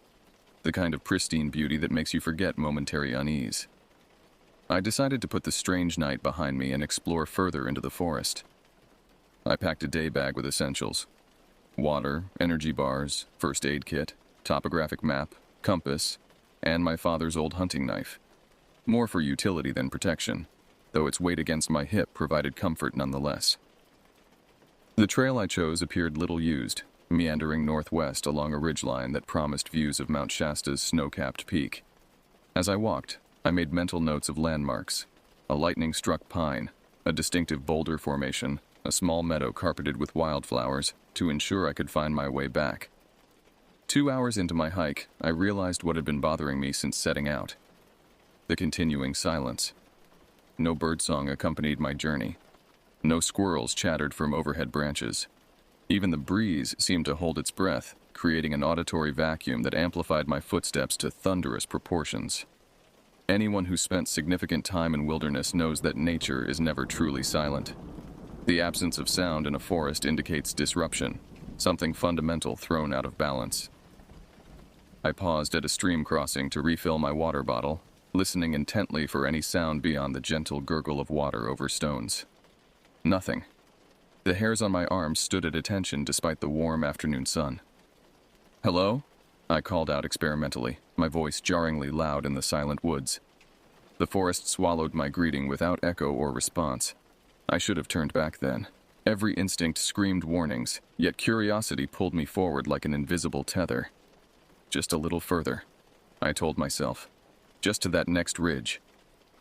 The temperature began to drop as I continued, a gradual cooling that felt out of place for mid-August. My breath fogged before me as I climbed higher, navigating around fallen logs and over increasingly rocky terrain.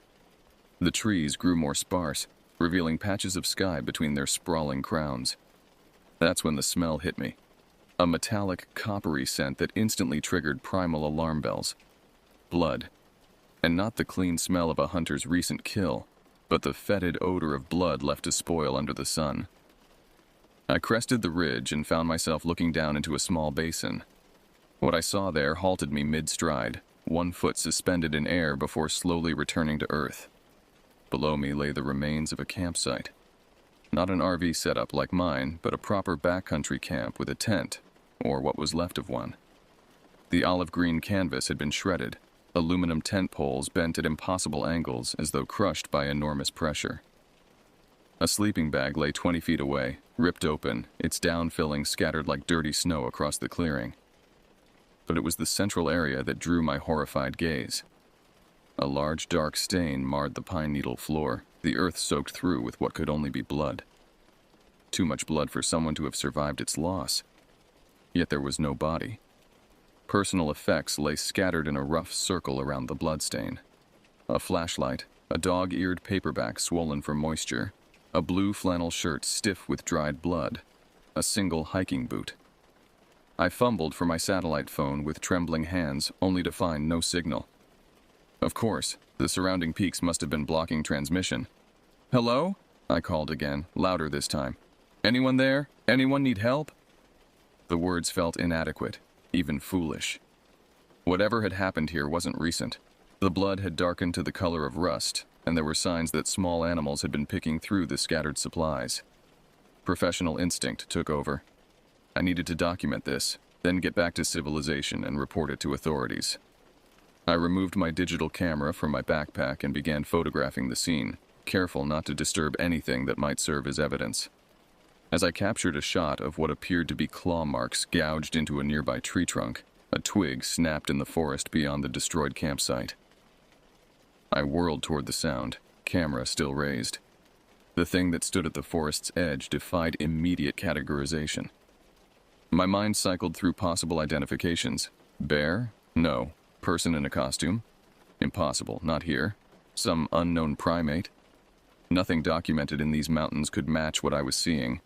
It stood easily 7 feet tall, its powerful frame covered in thick, matted fur the color of wet slate. Not the brown or black of a bear, but a deep charcoal gray with silver-tipped guard hairs catching the dappled sunlight. Though it stood on 2 legs, its posture wasn't fully upright like a human's, but slightly hunched, with disproportionately long arms hanging at its sides. Its hands, and they were hands, not paws, ended in curved claws that seemed capable of the devastation I just documented. But it was the face that stopped my breath. Not quite human, not quite animal, but a disturbing amalgamation of both. A heavy brow ridge shadowed eyes that glowed with amber luminescence, reflecting light like a nocturnal predator's. Its nose was broad and flat, nostrils flaring as it scented the air. Its mouth, a grim slash beneath that nose, was closed, but I could see the outline of teeth pressing against black lips. Those eyes held an intelligence that transcended animal instinct, a sentience, an awareness that assessed me with calculated deliberation. We stood frozen in mutual appraisal, neither moving, the camera forgotten in my grasp. Time stretched like warm taffy, seconds extending into what felt like minutes. Then it tilted its head, a disturbingly human gesture of curiosity. Every survival instinct screamed at me to run, yet some deeper wisdom understood that turning my back on this creature would be fatal. Predator's chase. This was a predator unlike any I'd encountered. With agonizing slowness, I lowered the camera, maintaining eye contact. My free hand moved incrementally toward the knife at my belt, a laughably inadequate defense, but the only one available. The creature's gaze tracked this movement. A low rumble emanated from its chest, not quite a growl, more like the sound of distant thunder. "I'm not here to harm anything," I said, my voice barely above a whisper. "I'm leaving now." Speaking felt ridiculous, yet natural at the same time. Whatever this being was, it understood territory and intrusion. I needed to communicate my intention to withdraw. For one terrifying moment, it took a half step forward, powerful muscles bunching beneath its fur. My fingers closed around the knife handle, knowing with certainty that I would never have time to draw it. Then, with a fluidity that belied its size, the creature turned and loped into the forest, disappearing among the trees with astonishing speed and silence. I remained rooted in place, lungs burning before I remembered to breathe. The creature had gone, but it hadn't felt like retreat. Rather, it seemed like a decision, a choice to let me leave. This time, I heeded my instincts. I backed away from the destroyed camp, maintaining my focus on the spot where the creature had vanished, then turned and half jogged, half stumbled down the path toward my RV, checking frequently over my shoulder. The silence of the forest now felt oppressive, pregnant with malevolent potential. Each shadow concealed threats. Each rustling leaf signaled pursuit. The landmarks I'd noted earlier seemed unfamiliar, as though the forest itself had rearranged during my absence. I reached my RV as the sun dipped toward the western horizon, casting long shadows that stretched like grasping fingers across my campsite. Without pausing to collect my few outside belongings, I unlocked the door, threw myself inside, and engaged every lock. Only then, in the relative safety of my mobile fortress, did the shaking begin, a full-body tremor that rattled my teeth and turned my limbs to water. I collapsed onto the small sofa, gasping for breath as though I'd sprinted the entire way back. What had I seen? What could possibly explain the destruction at that campsite? And most disturbing of all, why had it let me go? Night approached rapidly, darkness seeping through the forest like spilled ink. I drew all blinds, turned on every light in the RV, and retrieved the shotgun from its locked case beneath my bed, a precaution I'd never before needed in all my years of solo travel. The night of August 15th stretched before me like an endless void, with only my racing thoughts and the loaded Remington for company. Darkness transformed the RV's windows into black mirrors, reflecting my haggard face back at me as I paced the confined space, shotgun cradled in trembling hands. Each creak of settling metal, each whisper of wind against the exterior sent fresh adrenaline surging through my system. I'd seen something impossible. Something that shouldn't exist in the rational world I'd inhabited for 54 years. Yet the images captured on my digital camera confirmed I hadn't hallucinated the destroyed campsite. The photos didn't include the creature. It had appeared after I lowered the camera, but the evidence of its destructive capability was undeniable. At 9:17 p.m., the generator sputtered and died. I'd filled it with fresh fuel just that morning, enough for at least 12 hours of continuous operation. Its sudden failure plunged the RV into darkness broken only by moonlight filtering through the blinds. "Just a mechanical issue," I muttered, attempting to convince myself as I fumbled for the flashlight in my emergency kit. Nothing more. The beam cut through the darkness, providing little comfort as I moved to the door. The generator was external, mounted on the RV's rear. Checking it meant going outside. My hand rested on the door handle, unwilling to complete the motion that would expose me to the night. Through the door's small window, I could see the clearing bathed in ethereal moonlight, seemingly peaceful. No movement disturbed the silvery tableau. I took a deep breath, tightened my grip on the shotgun, and cracked the door open.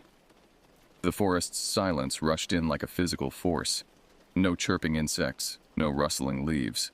Just absolute suffocating stillness. The air carried a cold bite that stung my lungs and crystallized my exhaled breath. 3 steps would take me to the RV's rear. 3 steps across open ground, exposed and vulnerable. 1. The gravel crunched beneath my boot, the sound obscenely loud in the quiet. 2.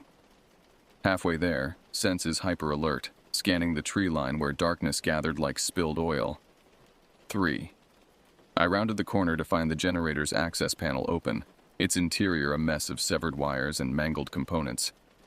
This wasn't mechanical failure. This was deliberate sabotage. A low rumble emerged from the forest directly ahead of me, the same thunderous growl I'd heard earlier that day. My flashlight beam cut through the darkness, illuminating nothing but empty space between black tree trunks. Then movement, not from ahead where I pointed the light, but behind me. I whirled, bringing the shotgun to bear, only to find the clearing empty. The RV door swung gently in the night breeze. The door I'd left barely ajar now stood wide open, the interior dark and uninviting. Something had circled behind me while keeping my attention fixed forward. The strategic intelligence this implied chilled me more deeply than the night air. Whatever this creature was, it wasn't operating on animal instinct alone. It was thinking, planning, hunting. I backed toward the open door, unwilling to turn my back on the forest, yet equally unwilling to remain exposed. The flashlight beam swept erratically across the clearing as my hand shook. That's when I saw them. Tracks in the damp earth near the RV steps. Not the split hoof prints of deer or the round impressions of bear paws.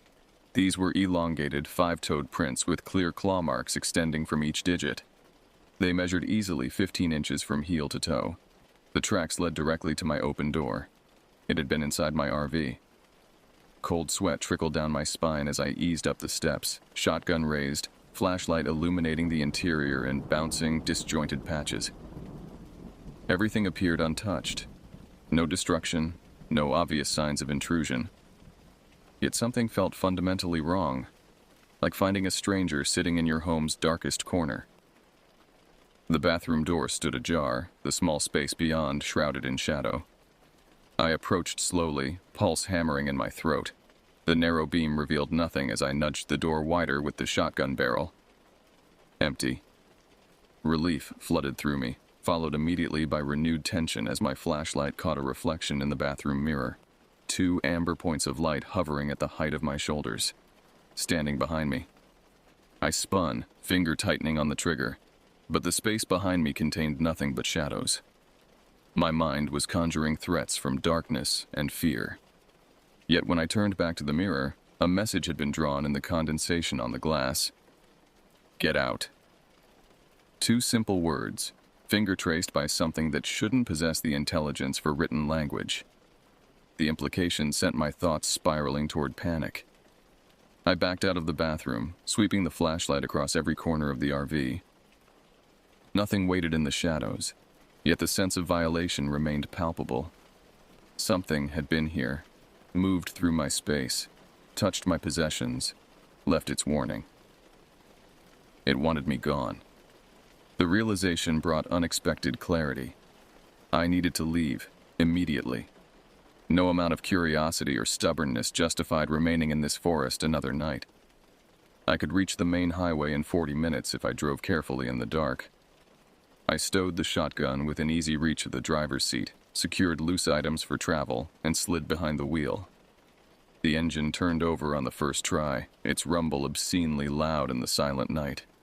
Headlights carved twin cones through the darkness as I released the parking brake and began the careful process of backing out of the clearing. The RV moved perhaps 10 feet before a sickening lurch brought it to a halt. I pressed harder on the accelerator. The wheels spun, gaining no traction. Something was preventing my departure. With trembling hands, I cut the engine and retrieved the flashlight and shotgun. What I found outside drained the remaining warmth from my body. All 4 tires had been slashed, the rubber hanging in ribbons from the rims. Not cut with a knife, but torn by claws powerful enough to rend vulcanized rubber like tissue paper. The creature hadn't simply warned me to leave. It had ensured I couldn't.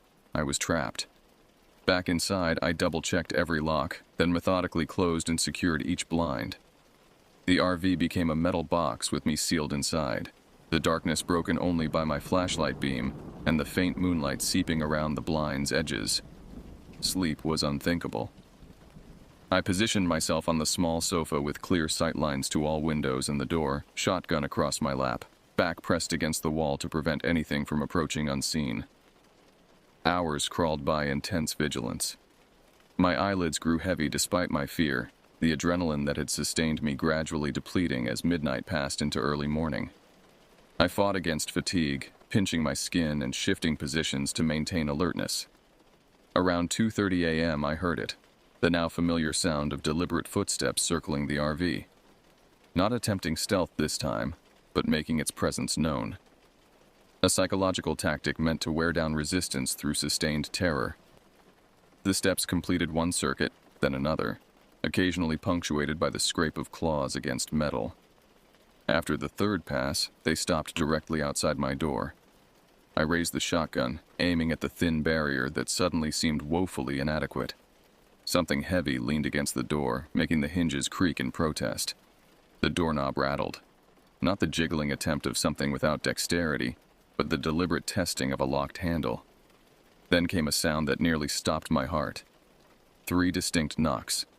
Not random banging, not animal scratching, but the universal human signal requesting entry. The knocking repeated, more insistent this time. "What do you want?" I called, my voice cracking with strain. Silence answered, followed by the soft slide of something moving away from the door and back toward the forest. The footsteps receded until they faded completely, leaving me alone with the thunderous pounding of my own heart. Dawn arrived with agonizing slowness, gray light gradually replacing darkness. I hadn't slept, my eyes burning from sustained vigilance, muscles aching from maintained tension. With the first genuine light of morning, I permitted myself to check outside.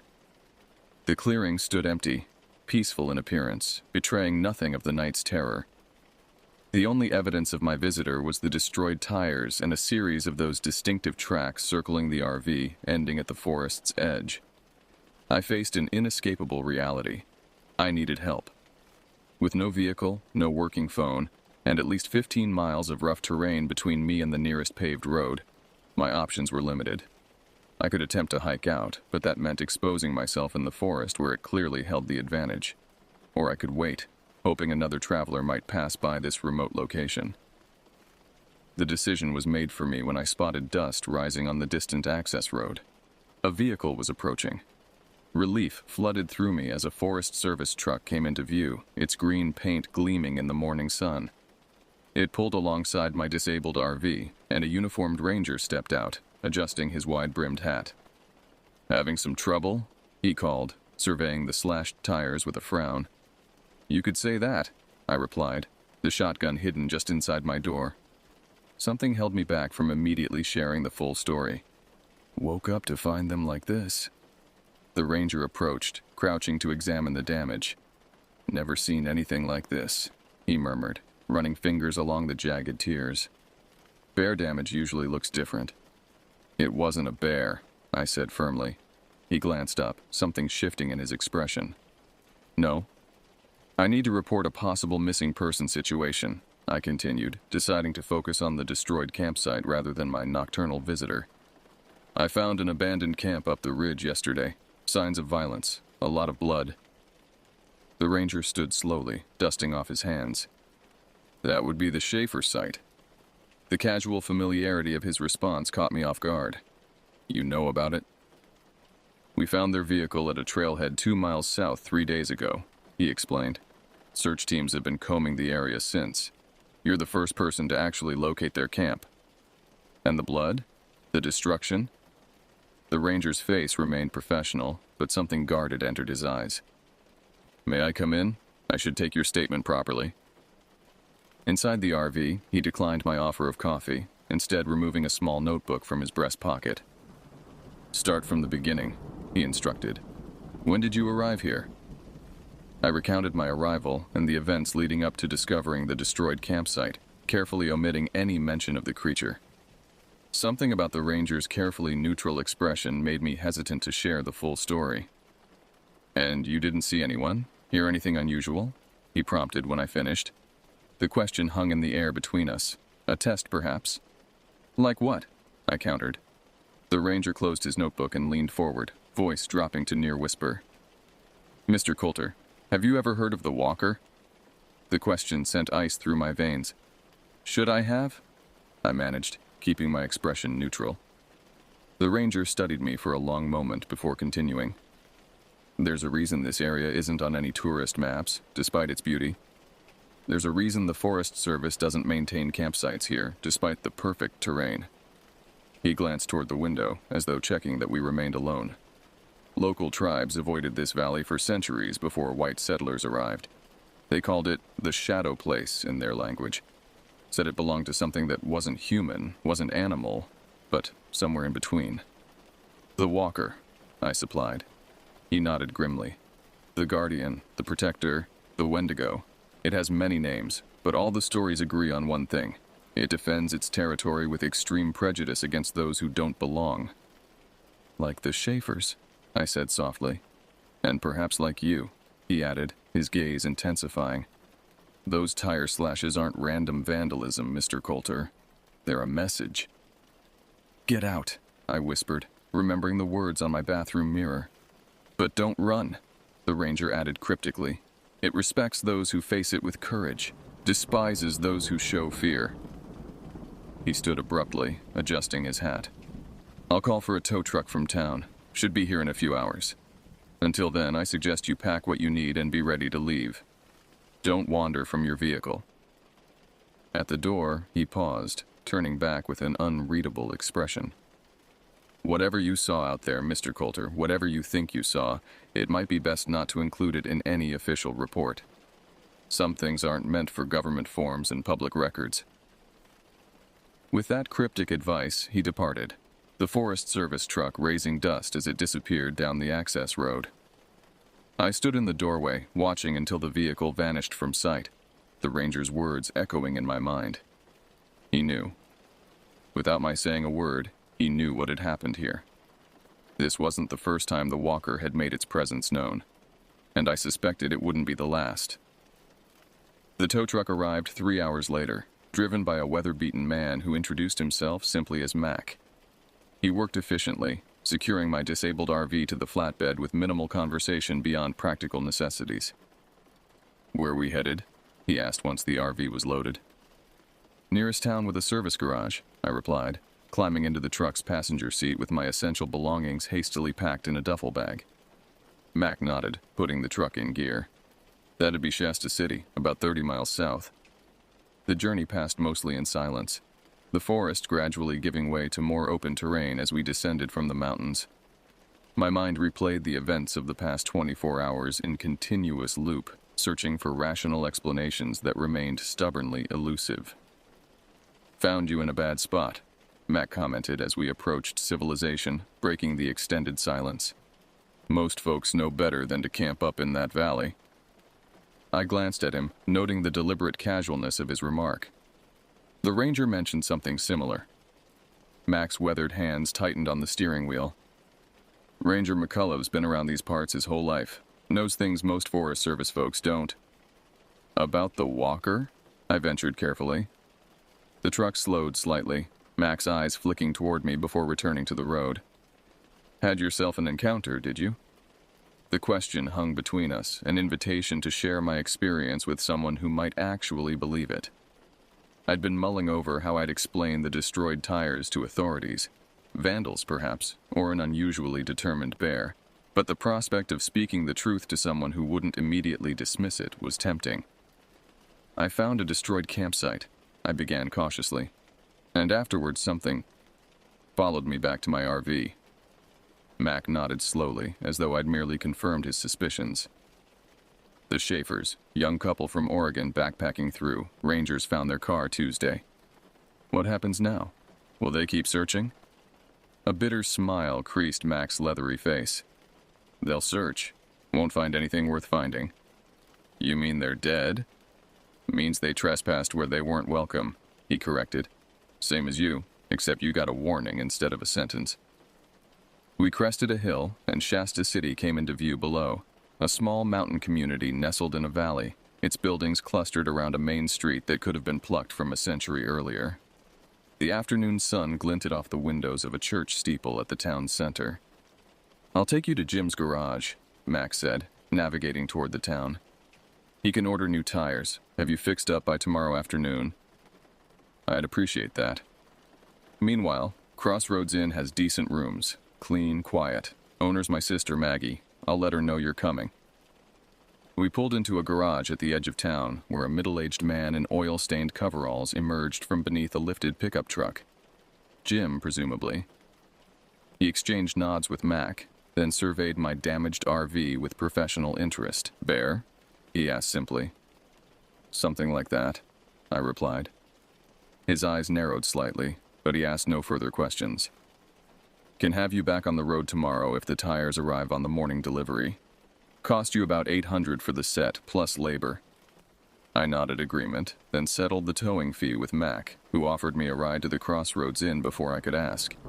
The inn proved to be a 2-story Victorian painted in fading yellow, with a wide porch sporting several rocking chairs. The interior smelled of pine cleaner and cinnamon, the lobby furnished with antiques that appeared both authentically old and well-maintained. Maggie, a silver-haired woman with Mac's same weather-beaten complexion, greeted me from behind a polished reception desk. Mr. Coulter, she said, Mac having apparently called ahead. Room 7's ready for you, top of the stairs, end of the hall. I thanked her, reaching for my wallet. We'll settle up when you check out, she said, waving away the gesture. Dinner's served in the dining room from 6 to 8. Just hamburgers tonight, I'm afraid. Sounds perfect, I assured her, suddenly aware of my hunger. I hadn't eaten since yesterday's lunch, fear having suppressed appetite until now. Room 7 was small but immaculate, featuring a brass bed, oak dresser, and small writing desk positioned beneath a window overlooking the town's main street. I showered away 24 hours of terror sweat, changed into clean clothes, and collapsed onto the bed. Despite my exhaustion, sleep remained elusive. Every time I closed my eyes, I saw those amber orbs staring from the forest edge, felt the presence circling my RV, heard those deliberate knocks requesting entry. The events had carved themselves into my psyche with the permanence of scars. At 6:30, I made my way downstairs to the small dining room where 3 other guests, an elderly couple and a solo businessman, occupied widely spaced tables. I selected one near the window, where fading daylight cast long shadows across the town's quiet street. Maggie herself brought my burger, along with a locally brewed beer I hadn't ordered. On the house, she explained, setting it before me. Mac mentioned you had a rough couple days up in the valley. I thanked her, taking a grateful sip. Does everyone in town know where I was camping? She settled into the chair opposite mine, an unexpected familiarity that nevertheless felt welcome rather than intrusive. Word travels, especially when it involves that particular location. I studied her face, finding the same knowing look I'd seen in Ranger McCullough's eyes. I get the impression I'm not the first person to come down from there with unusual experiences. You're not even the first this summer, she confirmed, voice lowered though the nearest diners sat well out of earshot. Family from Sacramento in June, solo hiker in early July, now you... And the Schaefers, I added grimly. Something flickered across her features. Sorrow, perhaps, or resignation. The Schaefers crossed a line others didn't. What line? Maggie glanced toward the window, where darkness had almost completely displaced daylight. There's a gathering in the back room at 9, locals mostly. But given what you've seen, you might want to join us." With that cryptic invitation, she rose and returned to her duties, leaving me to contemplate my burger and the implications of her words. The town knew something, collectively held knowledge about whatever roamed the forest above them. Knowledge they were apparently willing to share. I spent the intervening hours in my room, transcribing the events of the past days into my journal while they remained fresh in memory. The familiar activity helped organize my thoughts, transforming chaotic experience into ordered narrative. At precisely 9 o'clock, I descended the stairs to find Maggie waiting in the lobby. Without speaking, she led me through the dining room, now empty of other guests, and through a door marked "Private" at the rear. Beyond lay a wood-paneled room that might once have been a parlor, now furnished with mismatched chairs arranged in a rough circle. Most were already occupied. I recognized Mac and Jim from the garage, along with perhaps 10 others of varying ages. Ranger McCulloch nodded to me from across the room. "Everyone," Maggie announced. "This is Dean Coulter. He had an encounter up in Shadow Valley yesterday." The collective gaze of the room settled on me with uncomfortable intensity. I shifted under their scrutiny, feeling like a specimen under examination. "Have a seat, Mr. Coulter," offered an elderly man, gesturing to an empty chair beside him. "I'm Dr. Reeves, retired now. Been in Shasta City 43 years. I took the offered seat, noting that the circle had fallen silent, clearly waiting for me to speak. "I'm not entirely sure why I'm here," I admitted. "Tell us what you saw," Ranger McCulloch prompted gently. "Everything, without editing or rationalizing." So I did. I recounted the events chronologically, beginning with the unnatural silence and ending with the slashed tires and written warning. As I spoke, I watched their faces, searching for signs of disbelief or judgment, finding none. These people were listening with the solemn attention of those who already knew my story's shape, if not its specific details. When I finished, silence hung in the room for several long moments. "It let you go," Dr. Reeves finally said, his tone suggesting this detail carried particular significance. "It could have harmed you at multiple points, yet chose warning instead." The Schaefers weren't so fortunate, I noted. Several faces grimaced and Ranger McCulloch cleared his throat. The Schaefers made a critical error. According to their hiking permit, they intended to camp 3 nights. We found evidence at their site that they'd been hunting. "Hunting?" I echoed, confused by the apparent non sequitur. "Killed a deer," Jim from the garage elaborated. "We found the remains about 50 yards from their camp. Improperly field-dressed, parts wasted. Took only the backstraps and tenderloins, left the rest to rot." The significance slowly dawned on me. "You're saying this Walker punished them for wasteful hunting?" "The old tribes believed the Walker was a guardian," explained a middle-aged woman I hadn't been introduced to, "not just of territory, but of balance. It protected the forest from those who took without respect, who killed without necessity. A spirit of conservation, centuries before the concept existed in Western thought," Dr. Reeves added. "You all speak about this thing like it's real," I said carefully. "Like it's an established fact, not legend or myth." Ranger McCulloch leaned forward, elbows on knees. "Shasta City has existed in the shadow of the mountain for over 150 years, Mr. Coulter.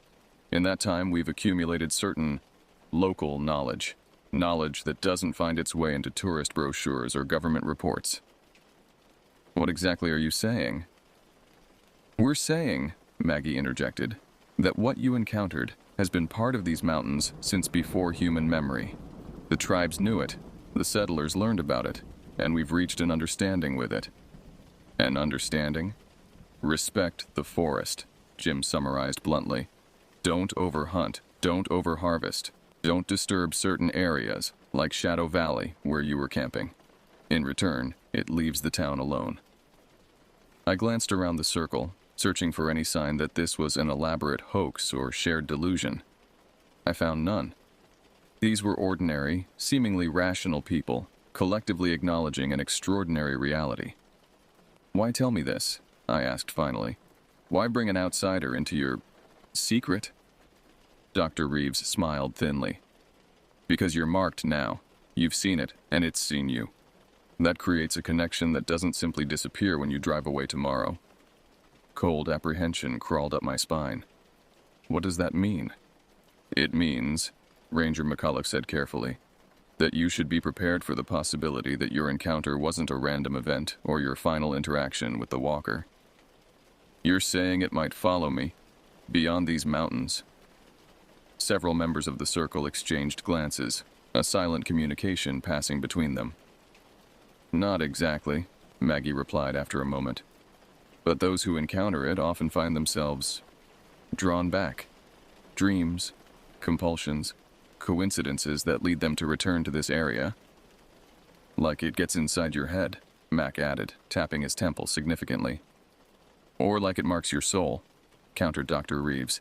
The indigenous peoples believed seeing the walker changed a person fundamentally, opened their eyes to aspects of reality others couldn't perceive.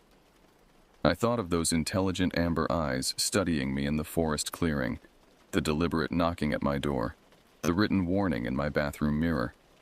Whatever this entity was, it possessed awareness and intention beyond animal instinct.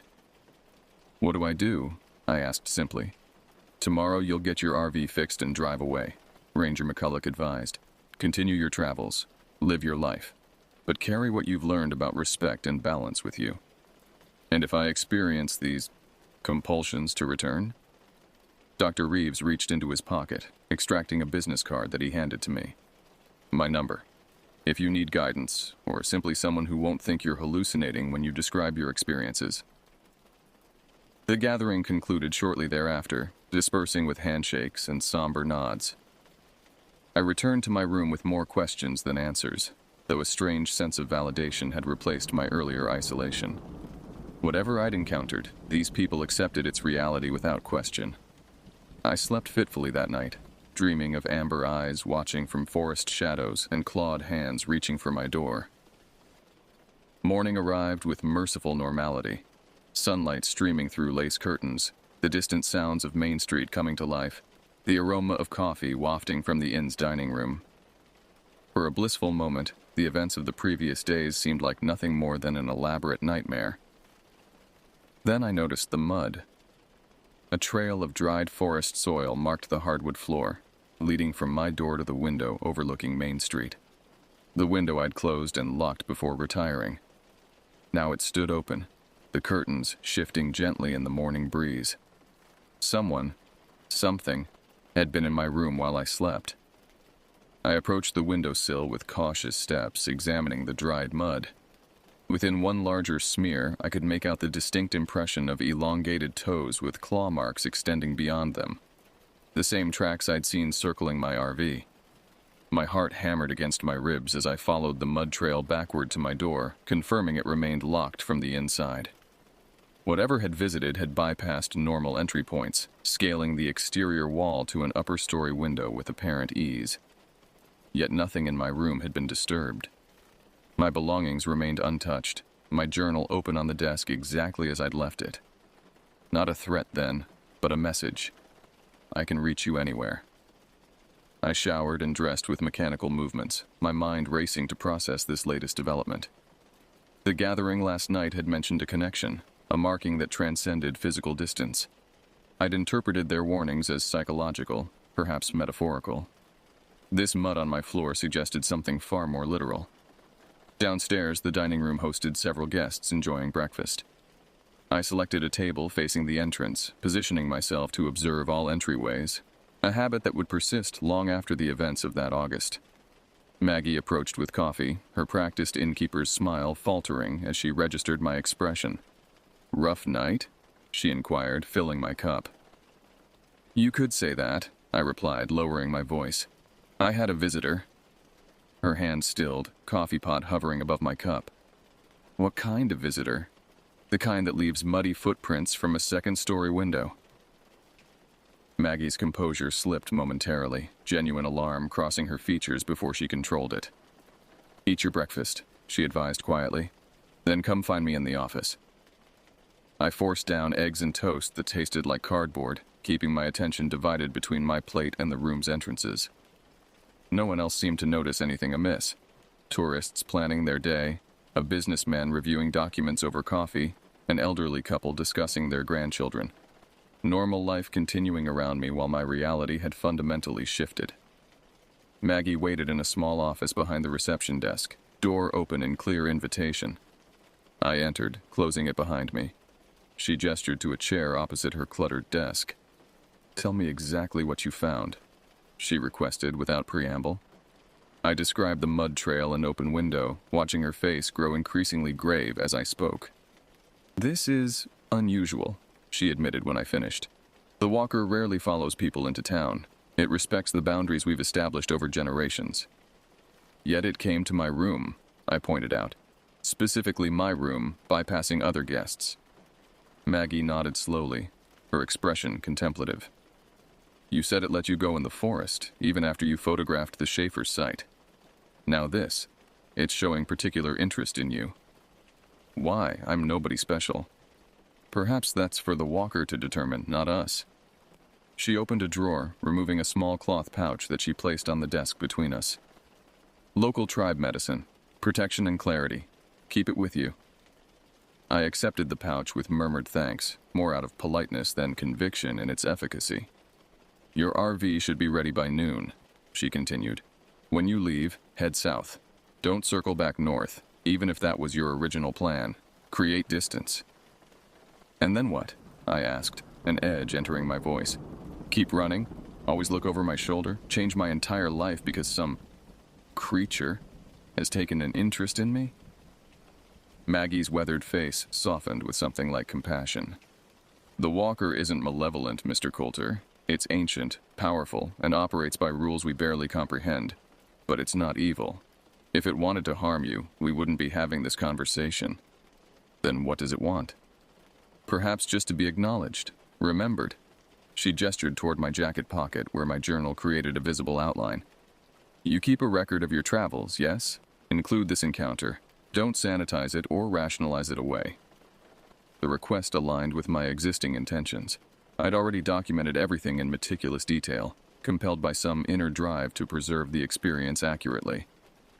"Will that be enough?" I asked. Maggie's smile held neither humor nor certainty. "We'll see." I spent the remaining morning hours exploring Shasta City, more to occupy my mind than from genuine tourist interest. The small mountain community featured the expected craft shops and outdoor outfitters, along with a modest museum dedicated to local history and mining heritage. In the museum's furthest room, separate from the mining exhibits and pioneer artifacts, I discovered a small collection of indigenous items: baskets, arrowheads, ceremonial objects, the standard assortment found in regional museums. What caught my attention, however, was a faded sketch framed on the back wall. Rendered in what appeared to be charcoal on animal hide, it depicted a tall, bipedal figure with elongated limbs and a suggestion of dense fur. Its proportions matched precisely what I'd seen in the forest clearing. The small identifying placard offered minimal information. Guardian figure attributed to Wintu tribe, circa 1851. Donated by Reeves family, 1974. Dr. Reeves's family had contributed this artifact. The connection seemed significant, though its exact meaning remained elusive. A small handwritten journal lay in a glass case beneath the sketch, open to a page containing spidery script. I leaned closer to read. June 17th, 1851. The natives speak of a forest guardian that walks on two legs like a man but is not a man. They leave offerings at certain trees and will not enter the high valley even when game is plentiful there. When pressed, our guide would say only that those who show respect are left in peace, while those who despoil the land receive judgment. Simmons dismisses these stories as superstitious nonsense designed to keep settlers from prime hunting grounds. I am not so certain.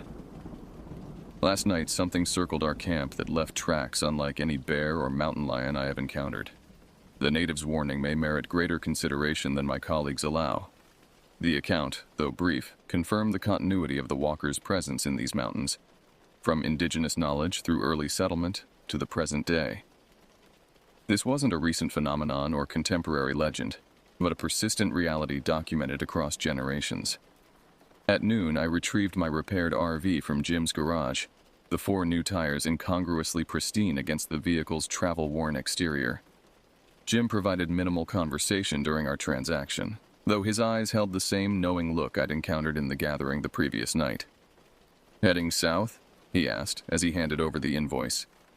"That's the plan," I confirmed, Maggie's advice still fresh in mind. He nodded approval. "Smart. Good travels, Mr. Coulter." I stopped at the inn to settle my bill and collect my belongings. Maggie waited behind the reception desk, my room key already in hand. "I took the liberty of cleaning up the mud," she said quietly as she processed my credit card. "Thought you might prefer that." I thanked her, oddly grateful for this small consideration. The physical evidence had served its purpose. I needed no further reminder of my nocturnal visitor. "Remember what we discussed," she added, returning my card. "South, not north, and the pouch stays with you." The cloth pouch now resided in my jacket pocket alongside my journal, its weight negligible, yet somehow comforting.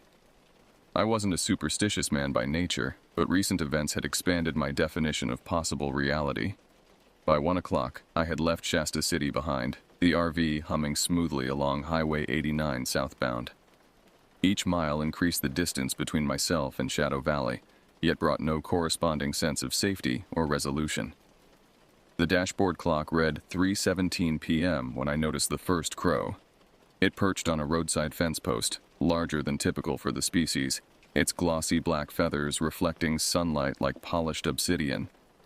As I passed, it launched into flight, following parallel to my course before settling on another post further ahead. When I passed this second perch, the process repeated. The bird seemed to be pacing me, maintaining position just ahead of my vehicle regardless of speed. At a roadside rest area 30 miles south of Shasta City, I pulled over, needing a break from both driving and the unsettling avian escort. The crow landed on my RV's roof with an audible thump, its claws scraping against metal as it positioned itself directly above the driver's seat. I remained inside, watching through the windshield as a second crow joined the first, then a third. Within minutes, 7 identical birds perched along my roof edge, their collective gaze directed toward me with unnerving focus. Ravens were intelligent birds, known for problem-solving and recognizing human faces. But this behavior transcended normal avian capabilities. This was surveillance, coordinated and purposeful. I started the engine, pulling back onto the highway with more haste than caution.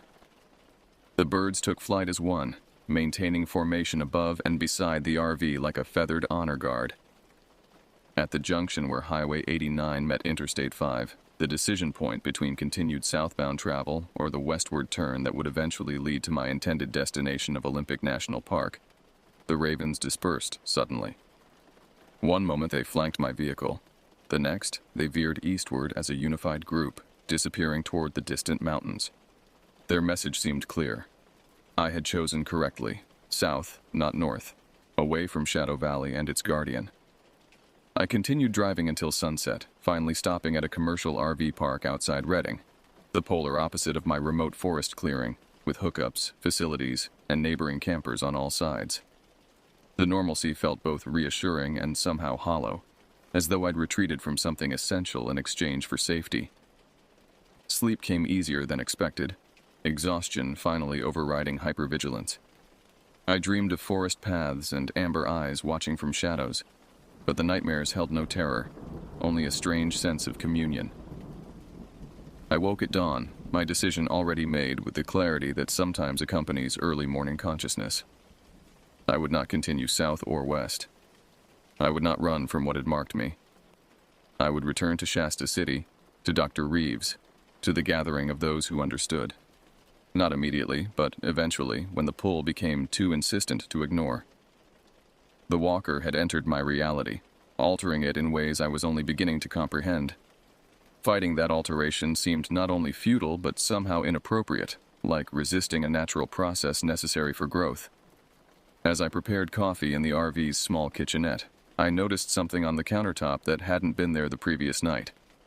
A small, perfectly formed feather, glossy black with hints of blue iridescence. A crow's feather. I added it to the cloth pouch Maggie had given me, a personal talisman to complement the indigenous medicine. Together, they represented my new reality, One foot in the rational world I'd always known, one in the shadow realm where ancient guardians still walked forest paths and passed judgment on human behavior. Outside, the day began with ordinary sounds. RVs preparing for departure, children laughing, birds calling. Normal life continuing around me while within, I processed my new understanding of a world larger and stranger than I'd previously believed. I would drive south today, respecting the guidance I'd received. But someday, perhaps when summer returned to the mountains, I would find myself drawn back to that unmarked turn off Highway 97, to the valley locals called Shadow, to the entity waiting there. Not with fear, but with the respect worthy of something ancient and powerful. Something that had chosen to warn rather than harm. Something that had, for reasons I might never fully understand, marked me as worthy of its attention. Dean Coulter, professional truck driver, divorced, ordinary in all observable aspects, except for this one extraordinary experience that would color every day that followed. I opened my journal and began to write, recording these final thoughts before continuing my journey. The last entry for this particular chapter of my life, though certainly not the final word on my relationship with the walker. Some encounters change us fundamentally, opening our eyes to aspects of reality previously invisible. We can deny these changes, fight against expanded awareness, retreat to comfortable ignorance, or we can accept the invitation to a larger world, with all its wonder and terror inseparably entwined. I chose the latter, and somewhere in the forests of Northern California, ancient eyes watched, waiting for my eventual return. Each year on August 15th, I perform a small, private ritual. I burn sage in remembrance, place a single black feather on my windowsill, and read the journal entries from those fateful days in 2002. Not from fear, but from respect for the connection that remains unbroken across time and distance. The walker taught me that our world contains mysteries beyond scientific explanation or rational understanding. That lesson humbles me still. Sometimes in dreams, I walk forest paths beneath towering pines, and something keeps pace just beyond sight. Not threatening, but accompanying. Guardian and guide both. I will return to Shadow Valley eventually. The compulsion grows stronger with each passing year. When I do, I will go not as a trespasser, but as one who understands the covenant between human and guardian, between modern consciousness and ancient power. Until then, I travel with open eyes, aware that beneath the surface of ordinary reality swim deeper currents of mystery. And I'm grateful for the glimpse I was permitted, however terrifying it seemed at the time. Some doors, once opened, never fully close again.